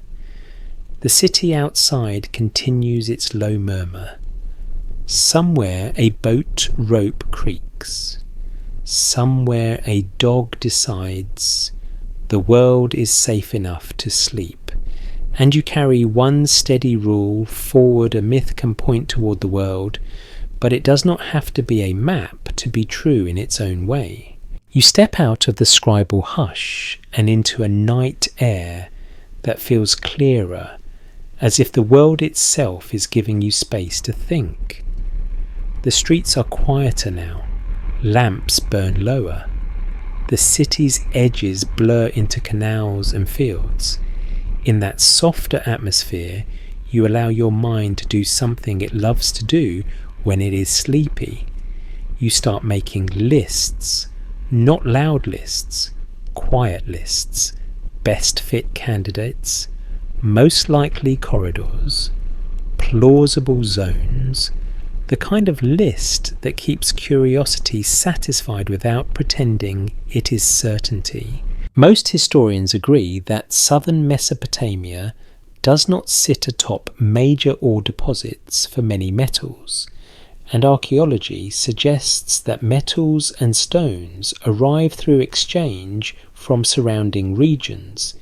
The evidence we do have points to multiple potential source areas, including parts of Anatolia, the Iranian Plateau, the Caucasus, and the Oman region, depending on the metal and the period.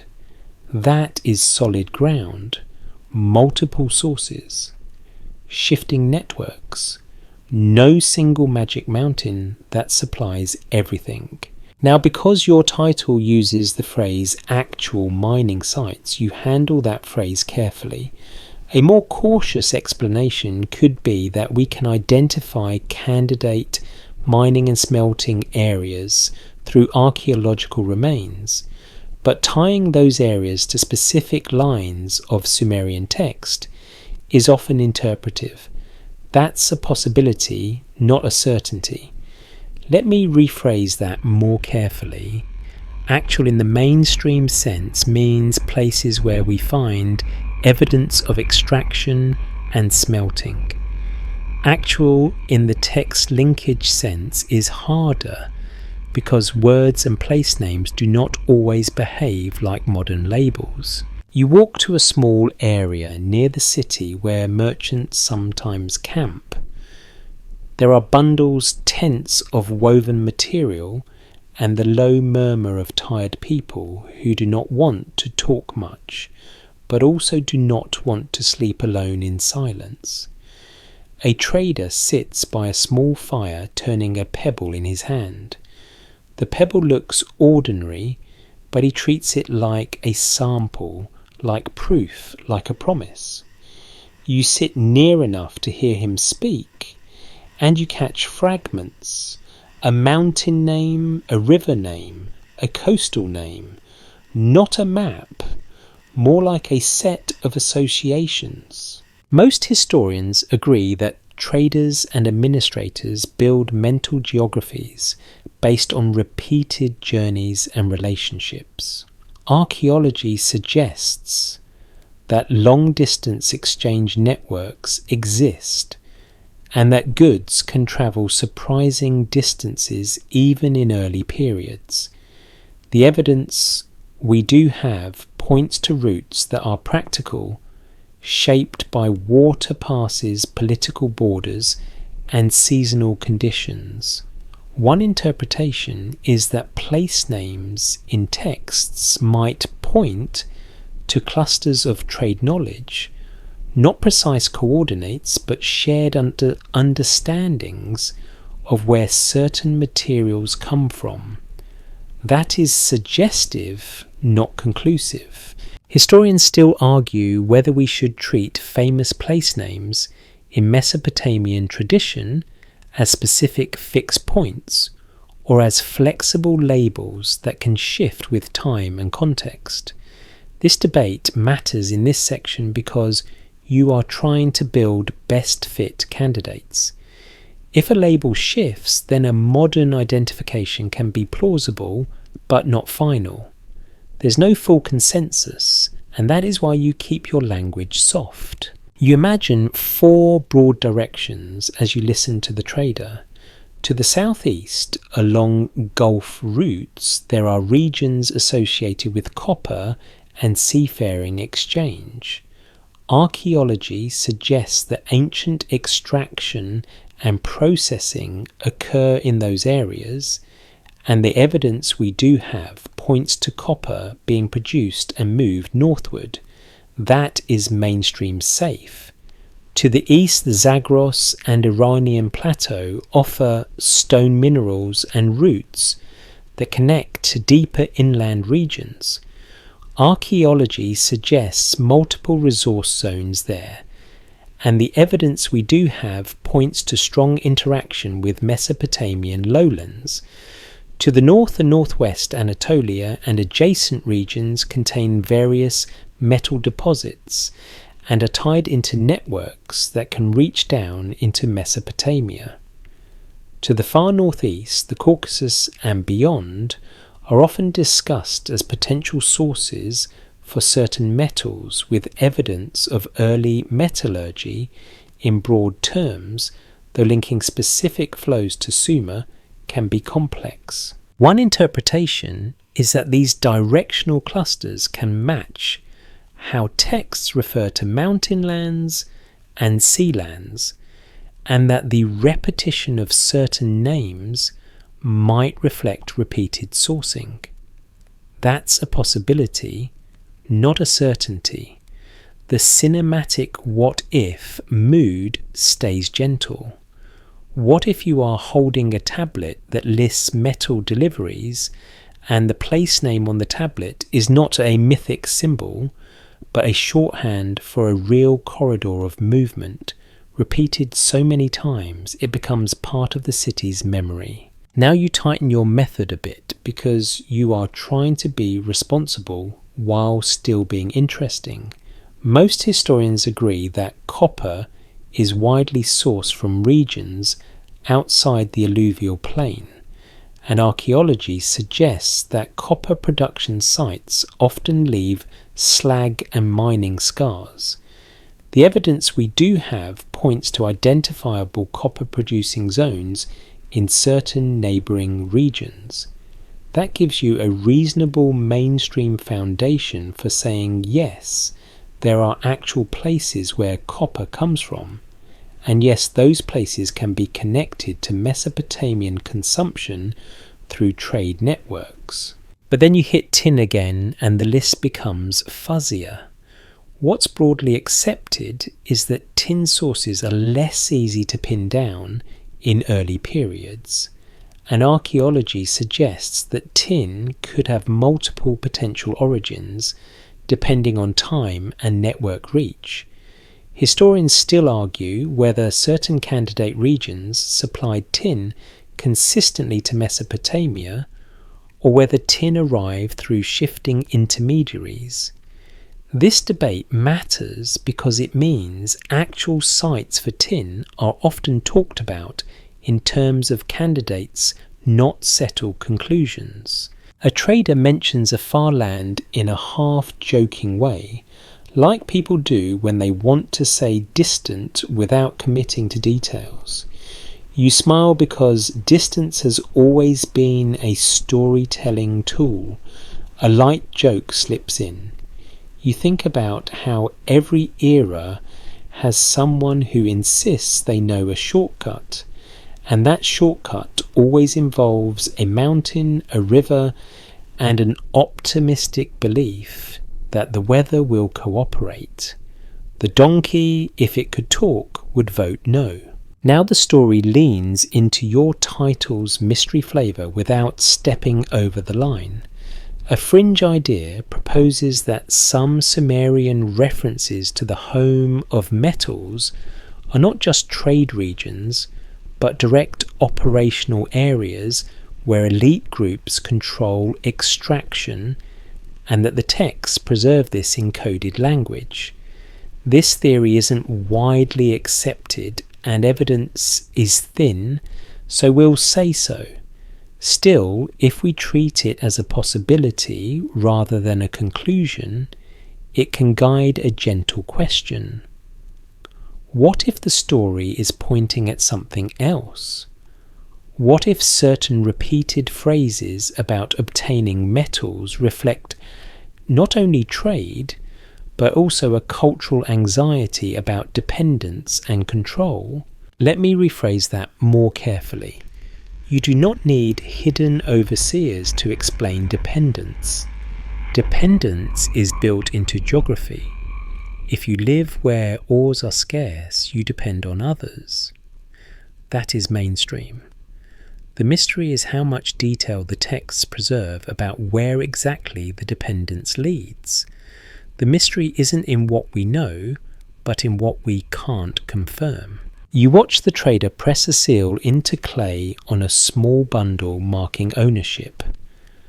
Most historians agree that seals and administrative control are crucial in managing valuable goods.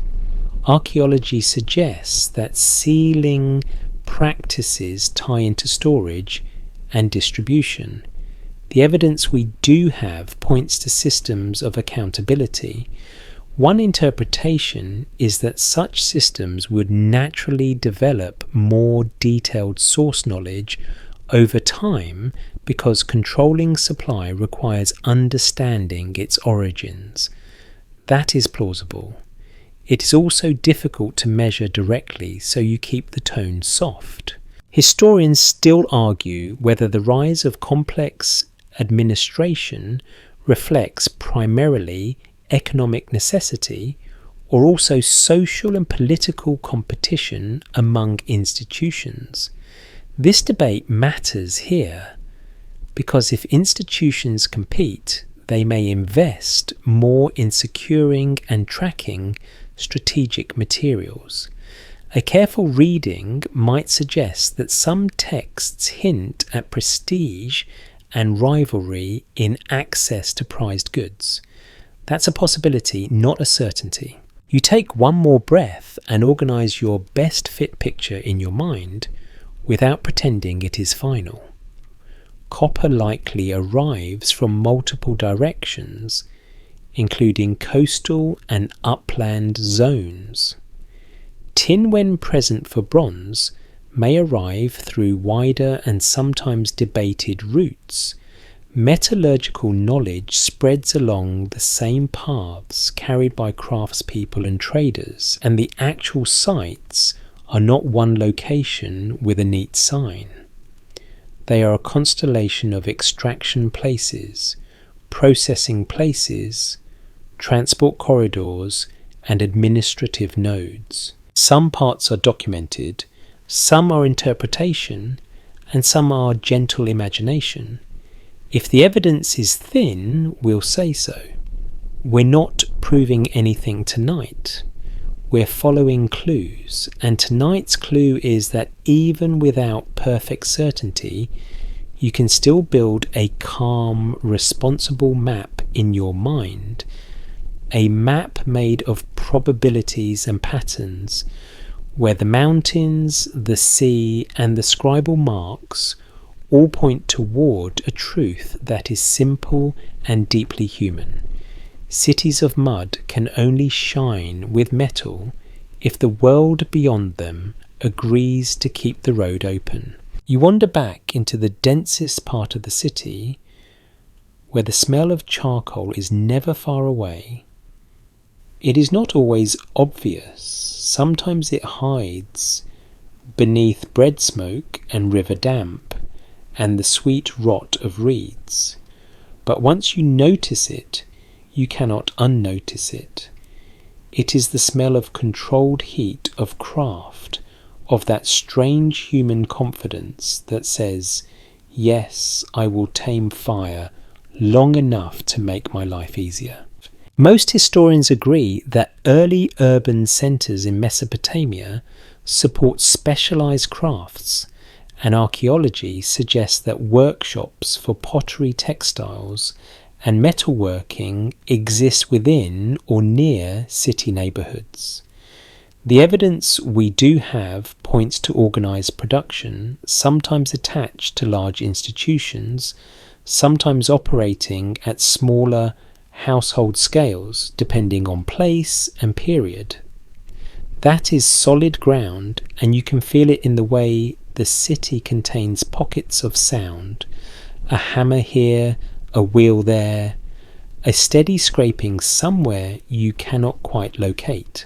You pass a narrow alley and step into a courtyard where the air is warmer. A metalworker is at work, and unlike the smelting camp in the hills, this is an urban heartbeat. Here the raw material has already travelled. Here the focus is shaping and distributing.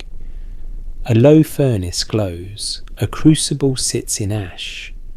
Moulds are stacked like sleepy bricks. The metalworker's hands are stained dark from soot, and his movements are calm, because rushing fire is how you end up with regret. Archaeology suggests that metalworking can include casting in moulds, hammering, annealing and finishing, and the evidence we do have points to production debris like slag fragments, broken crucibles and mould pieces. Most historians agree that metals are used for practical tools and also for ornaments and ritual objects. This matters because it shows demand from multiple corners of society. Farmers want durable blades, builders want fittings, administrators want seals and hardware, temples want offerings that look and feel precious. The metalworker lifts a mould and taps it lightly to loosen the casting inside. It comes free with a dull clink. A small tool head, still rough, still needing work. He sets it down and reaches for a hammer. Tap, tap, tap. The rhythm is steady, soothing in a way that makes you understand why people can fall asleep to videos of blacksmiths today.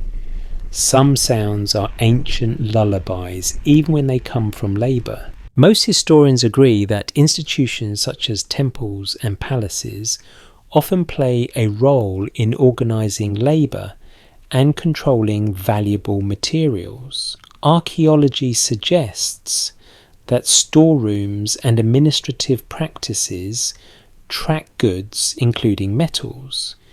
The evidence we do have points to distribution systems that connect workshops to larger centres of control. One interpretation is that divine language around materials can sometimes overlap with institutional authority, making the movement of metal feel both practical and sacred. That's a possibility, not a certainty. Let me rephrase that more carefully. The sacred framing is real belief, but it can also reinforce social order. Historians still argue whether certain workshop outputs are primarily for institutional needs, or whether there is also significant independent production for exchange and household use, depending on the period. This debate matters because if institutions dominate, then access to metal becomes a story of central control. If households and small workshops also participate, then the story becomes more distributed. The evidence we do have points to variability, which is a calm way of saying it depends where you look. You follow a worker carrying a basket of finished pieces toward a larger complex. The basket is heavy and the worker holds it with care. He does not want to drop it because metal is not cheap, and also because nobody wants to be the person who explains to a supervisor why a week of casting is now scattered across the street. A light joke slips in as you watch him step carefully. You think about how every era has a version of that moment when you carry something valuable and suddenly the ground develops new and exciting ways to be uneven. The complex ahead has thicker walls and a quieter seriousness. Inside a corridor leads to storerooms. You smell cool clay old grain and something else faintly metallic. A supervisor checks the basket, counts pieces and makes a mark on a tablet. Most historians agree that administrative systems track goods with detail. Archaeology suggests that ceilings and tablets record allocations and receipts.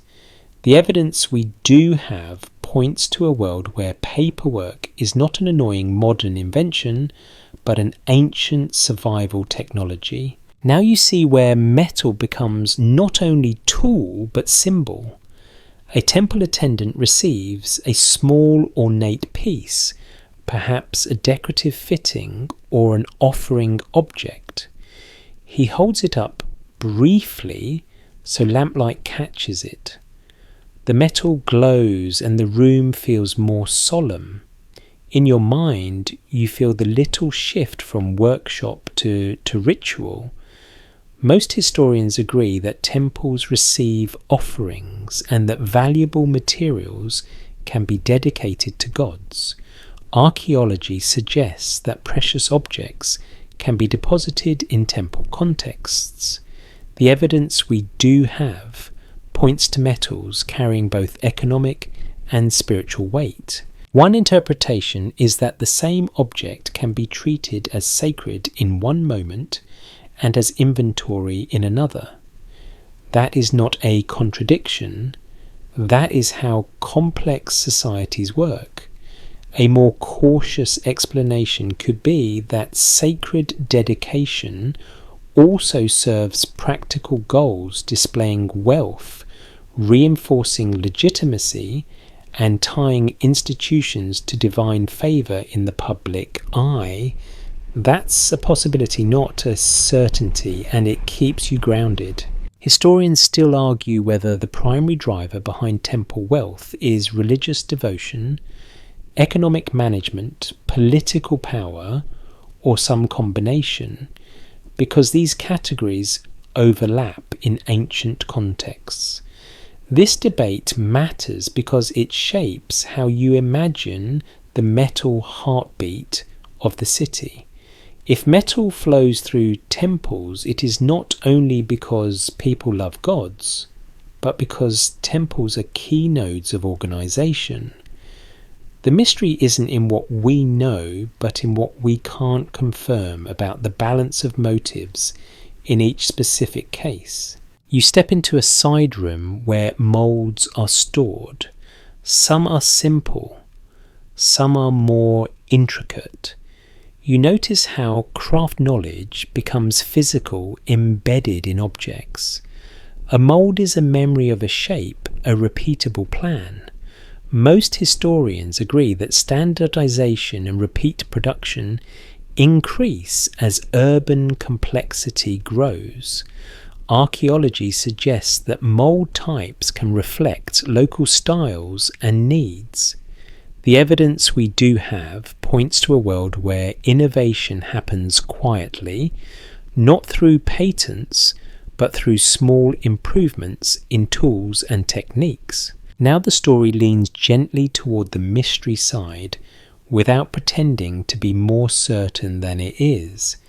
A fringe idea proposes that certain temple workshops operated under special rules tied to divine authority, and that myths about gods of crafts are actually coded references to elite metallurgical guilds or outside knowledge. This theory isn't widely accepted, and evidence is thin, so we'll say so. Still, if we treat it as a possibility rather than a conclusion, it invites a calm, cinematic question. What if the story is pointing at something else? What if the sacred language around craft is also the city's way of protecting specialized knowledge, making it feel untouchable? Let me rephrase that more carefully. You do not need secret guilds to explain respect for craft. Respect arises naturally when skill creates survival. If a metalworker can keep tools sharp and canals maintained, people will treat that skill with reverence. The mystique can be social, not supernatural.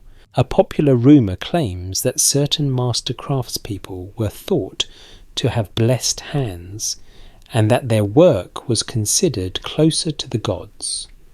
This is plausible as a general cultural attitude, but specific claims are hard to verify, so we keep it gentle.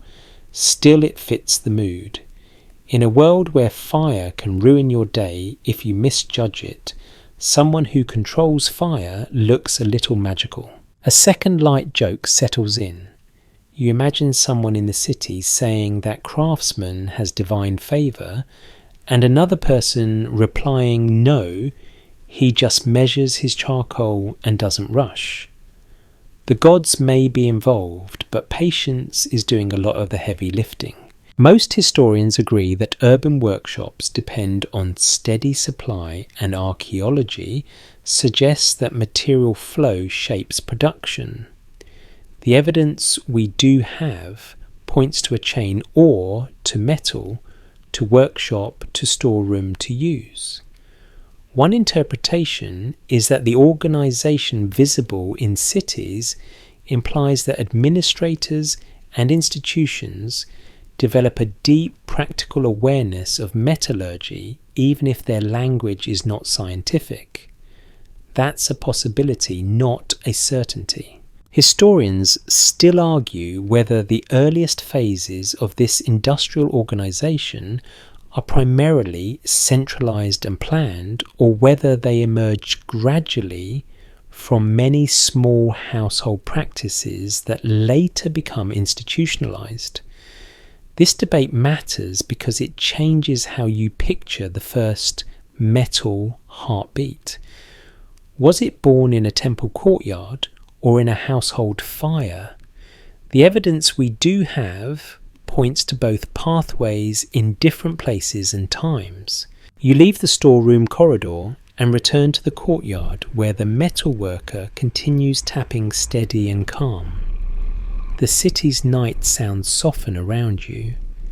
The fan hum in your modern room might blend with the imagined furnace hiss, and your body begins to relax into that mixed soundtrack.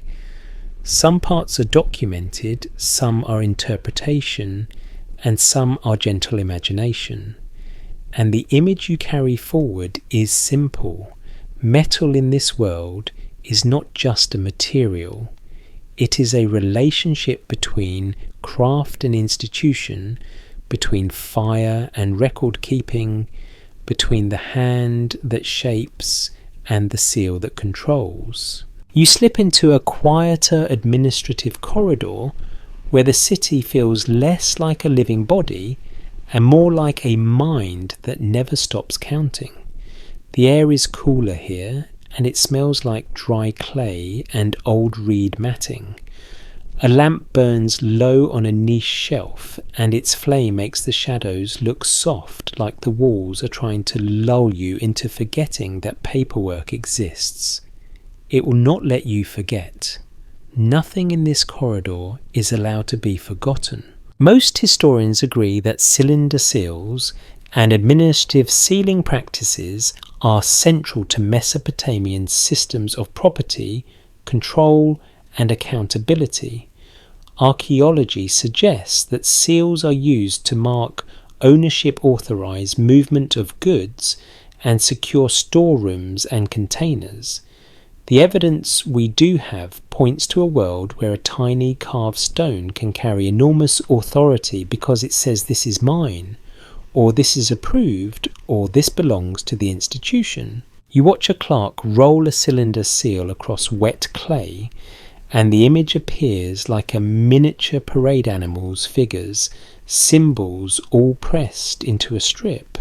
It is strangely beautiful, not in a gallery way, but in a functional way, like a well-made key. The clerk does not admire it. He checks it, because beauty is accidental and control is the point. He sets the ceiling aside to dry and moves on to the next one. Archaeology suggests that seal imagery often includes animals, banqueting scenes, religious symbols, and sometimes labour or power motifs. Most historians agree that interpretation of seal iconography can be complex, and that images can carry multiple meanings depending on context.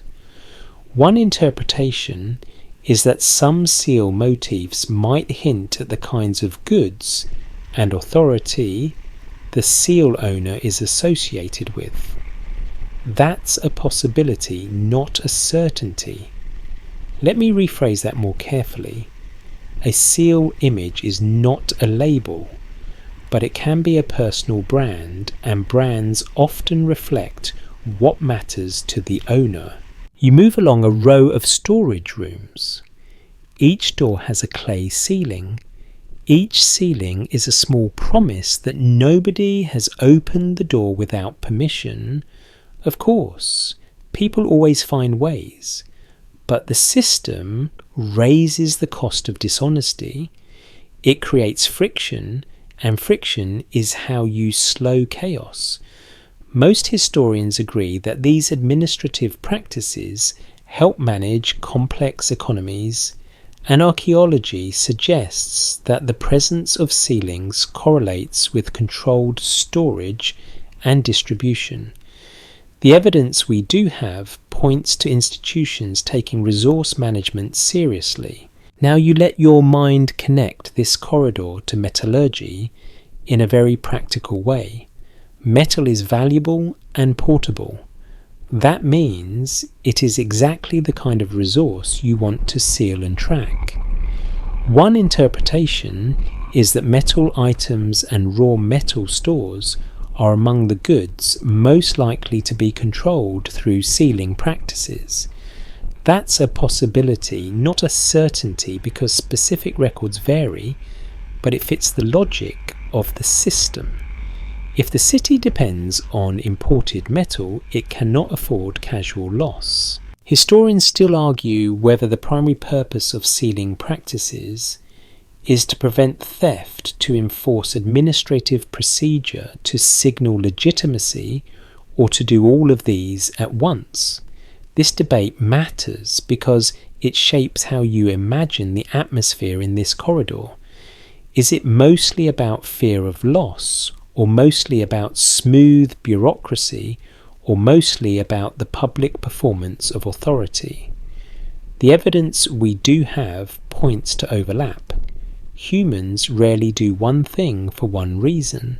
A clerk carries a tablet down the corridor, cradling it like a fragile loaf of bread. He stops at a room and calls out a name. Another person arrives with the seal. The door is opened, goods are checked, then the door is sealed again. The rhythm is almost ritual, and you realise that bureaucracy can look like religion when it becomes repetitive and formal. A light joke slips in. You think about how this is the original two-factor authentication system, a door plus a seal, and the second factor is just somebody's carved stone and a stern look. Now you step into a small room where seals are stored. Not every seal, but a selection perhaps belonging to an institution or kept for official use. The seals are made of stone, and the stones themselves remind you of the broader resource story. Southern Mesopotamia lacks many stones locally, so even seals can be imported or made from materials that travel. Most historians agree that stone resources often come from outside the alluvial plain, and archaeology suggests that seal stones can include materials sourced from various regions. The evidence we do have points to objects that are both administrative tools and material proof of long-distance connections. One interpretation is that the very existence of widespread sealing practices implies a society deeply engaged in controlling flows of goods that come from elsewhere. That's a possibility, not a certainty. Still, it fits. If everything you need arrives by route, you become obsessed with tracking and authority. You become the kind of person who sleeps with a seal under your pillow, metaphorically, or literally if you are the anxious type. Historians still argue whether certain seal images represent specific deities, generalized divine symbolism, or social status markers. And this debate matters because it touches your theme of gods and materials. A careful reading might suggest that divine imagery on seals reflects the owner's connection to temple institutions or a desire to claim legitimacy through sacred association. That's a possibility, not a certainty. A more cautious explanation could be that divine symbols are widely used because they are culturally powerful, not because the owner is literally invoking a god to guard their inventory. You watch a supervisor roll his seal with slow confidence. The impression includes a figure standing near a tree and an animal nearby. It looks calm, not aggressive. And yet it is a statement of power. The seal says this movement of goods is authorized. It also says if you violate this you will be noticed.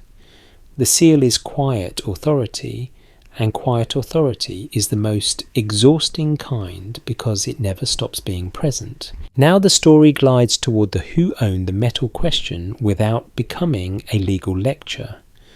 Most historians agree that institutions in Mesopotamian cities can hold significant resources, including metals, and archaeology suggests that administrative texts track allocations to workers, craftspeople, and temple needs. The evidence we do have points to a system where ownership is layered. A temple can own a stock. A workshop can be assigned metal to work. A household can possess a finished tool. A ruler can claim authority over distribution. It is not one simple category. One interpretation is that access to metal becomes a marker of status and power because metal tools increase productivity and metal ornaments signal wealth. That's a possibility, not a certainty, but it aligns with how scarce, valuable materials behave in many societies. If you can control distribution, you can shape loyalty, you can reward labour, you can display generosity, you can also tighten supply when needed, which is the ancient version of supply chain leverage. Historians still argue whether early Mesopotamian economies are best described as redistributive market-based or a mix, and this debate matters because it affects how you imagine metal circulation. In a strongly redistributive model, metal flows mainly through institutions. In a more mixed model, there can be broader exchange and private possession. The evidence we do have points to a mix that shifts across time and place, and there's no full consensus on a single label that fits everything neatly. A quirky tidbit drifts in framed gently. A popular rumour claims that some seals were copied or imitated, creating ancient versions of fraud, and that disputes could arise over whose seal impression counted. This is plausible as a general human behaviour, but specific cases vary, and evidence can be thin, so we keep it calm. Still, it reminds you that even in a world of seals, people find loopholes. Humans are incredibly creative when the prize is valuable metal. Now you let the mystery side have a careful moment. A fringe idea proposes that certain administrative systems are so precise that they must reflect outside influence, as if the organisation is too advanced to be purely human. This theory isn't widely accepted, and it underestimates what humans can do when motivated, so we'll say so.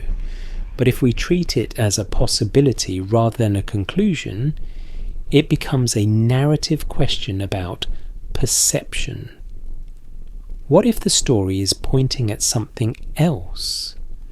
What if people experiencing powerful institutions describe them in divine terms because they feel beyond individual control?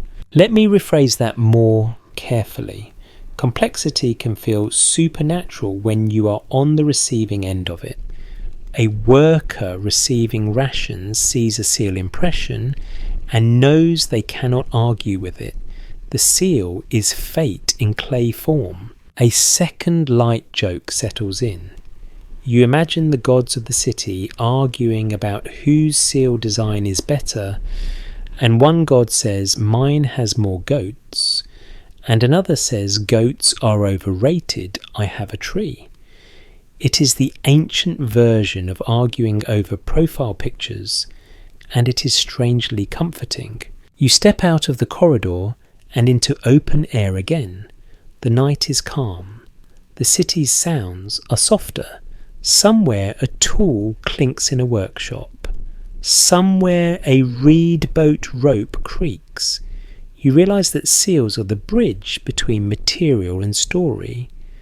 They are physical objects made of stone and skill, and they're also symbols of authority that can feel like divine order. Some parts are documented, some are interpretation, and some are gentle imagination. And the image you carry forward is a strip of wet clay under a rolling seal, turning the movement of metal and goods into something official, something remembered, something that does not disappear into the dark. You step into a patch of night where the city's noise thins out and the sky feels larger. The lamps are fewer here, and the darkness is softer, like a blanket rather than a warning. You can see stars not sharply, but enough to remind you that the people of this world live under a sky that feels close and alive. You walk beside a canal that reflects a thin ribbon of starlight, and the water's quiet movement makes you think about the difference between what we can hold and what we can only suspect. What's broadly accepted is that Mesopotamian cities rely on long-distance trade and interaction to obtain materials scarce in the alluvial plain, including many metals and stones. Archaeology suggests that these networks are real and that they leave traces in artifacts, workshop debris, and administrative texts. The evidence we do have points to a practical story with many moving parts. That is your solid ground. Metal comes from outside, moves along routes, is shaped by craftspeople, tracked by administrators, and used by households and institutions.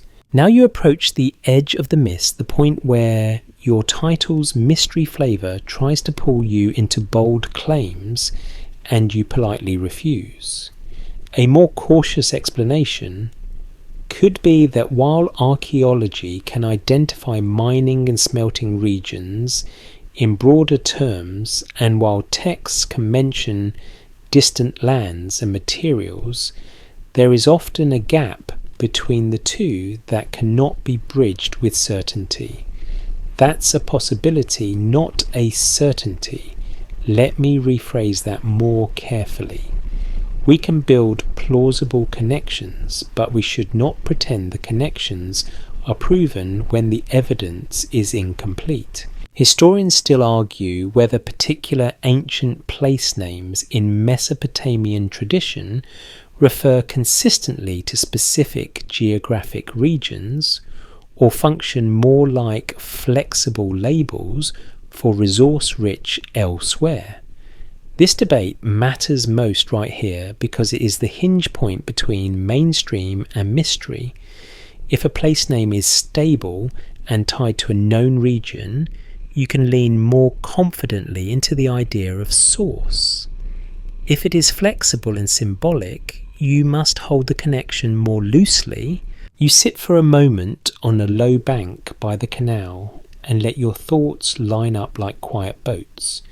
One interpretation is that the best way to read these texts is to treat them as windows into how people think about resources and distance, rather than as precise statements of mining locations. That interpretation is not as thrilling as a hidden map, but it is often more honest. The evidence we do have points to people who are aware of material origins in a broad sense and who encode that awareness in both lists and stories.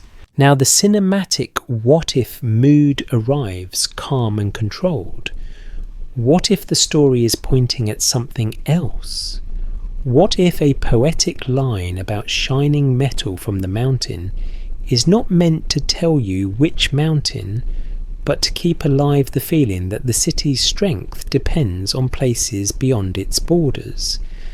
That feeling is real, and it would shape how people talk, pray, and plan. The mystery isn't in what we know, but in what we can't confirm, and what we cannot confirm is the precise overlap between phrase and place. A quirky tidbit floats through the night, framed gently. A popular rumour claims that some ancient scribes enjoyed wordplay and double meanings more than we give them credit for, and that a place name could sometimes carry both a literal and symbolic sense. This is plausible in general because languages love layered meaning, but it is difficult to demonstrate in each case, so we keep it soft. Still, it offers a useful reminder. Even if a place name points to a region, it may also point to an idea like danger, wealth, foreignness, or divine distance. You walk toward a small courtyard where two scholars are talking the kind of talk that sounds calm, but is actually intense. They speak about tablets, about signs, about how a word appears in one context and not another. You feel the patience of scholarship in the air. Most historians agree that interpreting ancient texts requires careful philology and contextual reading. Archaeology suggests that texts and material must be compared cautiously. The evidence we do have points to complexity, and that complexity is exactly why debates endure. Historians still argue whether the most responsible approach to fringe interpretations is to dismiss them entirely or to treat them as cultural phenomena worth studying in their own right. This debate matters because modern mystery theories often tell you as much about modern imagination as they do about ancient reality. A careful reading might suggest that fringe stories are a response to genuine gaps in evidence, gaps that leave room for wonder. A more cautious explanation could be that humans dislike uncertainty and will fill it with dramatic narratives. A fringe idea proposes that the Anunnaki references in myth preserve literal memory of outsiders who came to Earth for metals and established extraction operations. This theory isn't widely accepted and evidence is thin, so we'll say so plainly. If we treat it as a possibility rather than a conclusion, it becomes a thought experiment rather than a claim.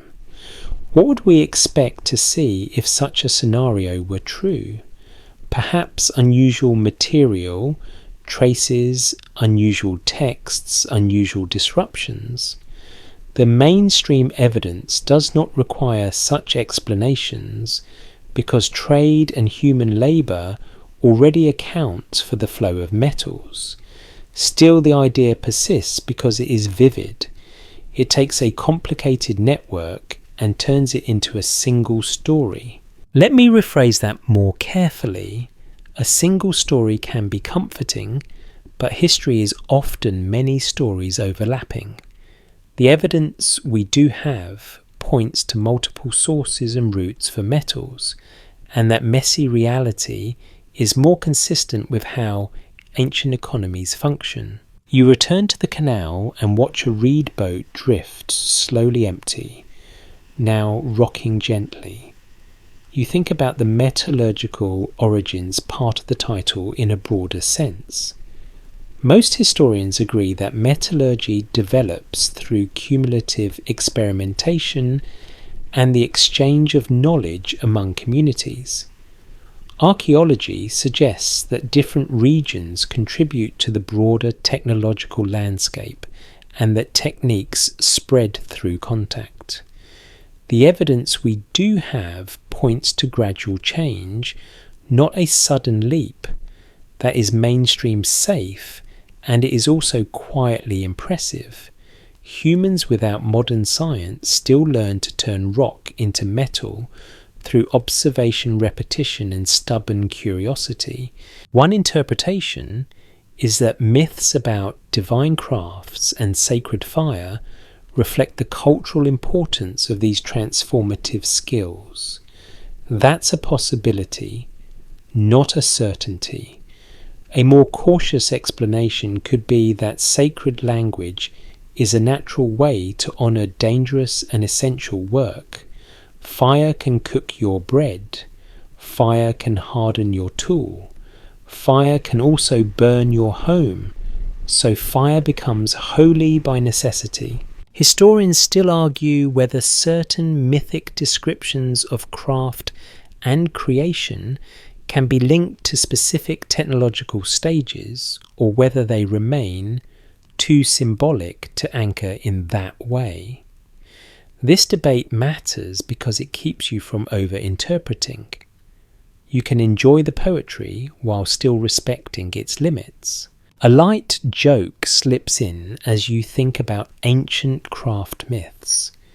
You imagine a god of metallurgy trying to teach humans patience, and humans immediately asking, can we skip to the part where it's already a finished tool? The gods sighs because even divine beings cannot speedrun the learning curve. Now you stand at the edge of a calm conclusion for this section. The solid ground is clear.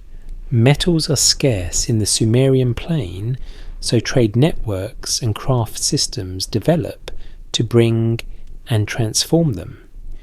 The interpreted layer is that texts and myths may echo this dependence through place names and sacred language. The imagined layer is the gentle what if the possibility that some stories might hint at something beyond the practical, though evidence remains thin and debated. Some parts are documented, some are interpretation, and some are gentle imagination. If the evidence is thin, we'll say so. We're not proving anything tonight, we're following clues. And the clue that feels most sleep-friendly now is that uncertainty does not have to be scary. It can be soft. It can be a quiet space in the mind where the stars reflect on the canal, and you can let the unanswered questions sit like smooth stones in your palm, cool and steady, not demanding to be solved before you rest. You stay by the canal a little longer because water has a way of teaching your thoughts to slow down. The city's edges are quiet now. The lamplight is fewer and softer. Somewhere a reed mat flutters, making a faint brushing sound that could almost be your blanket shifting in your room.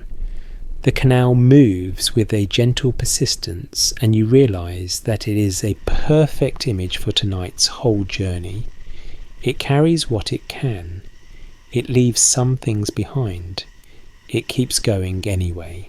Most historians agree that Mesopotamian civilization develops in a landscape where agriculture depends on irrigation and where cities depend on networks beyond their local environment to obtain key materials, including many metals.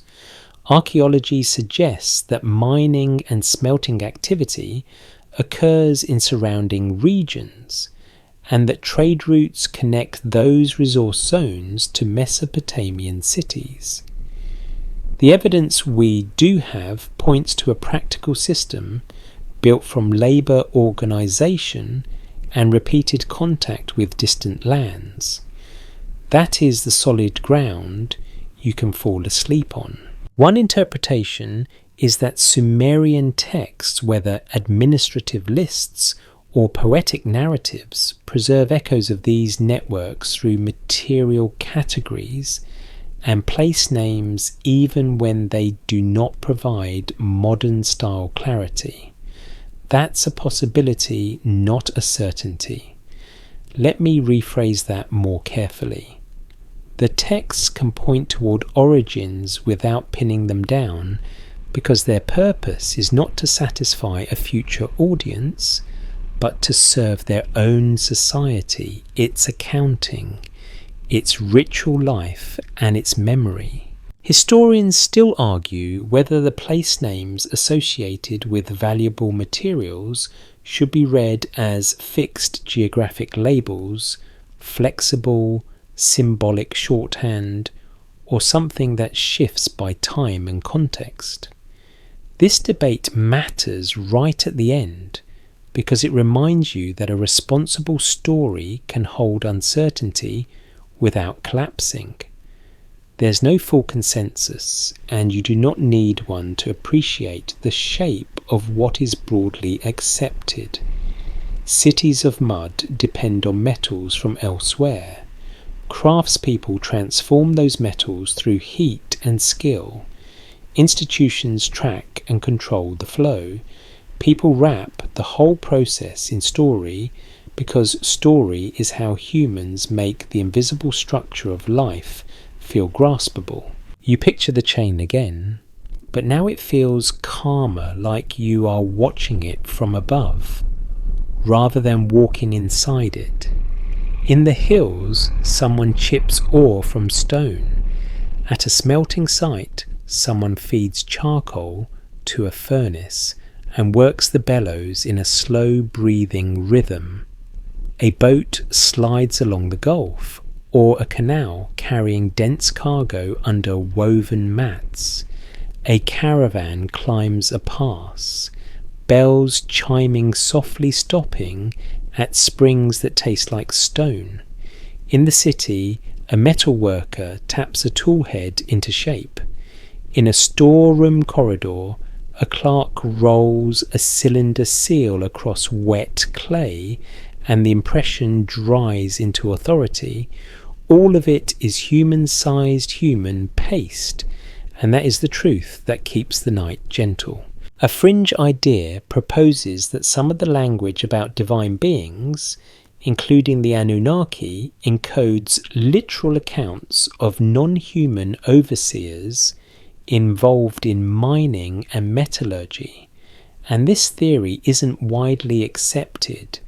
Evidence is thin, and if the evidence is thin, we'll say so. If we treat it as a possibility rather than a conclusion, it becomes a soft what if rather than a hard claim.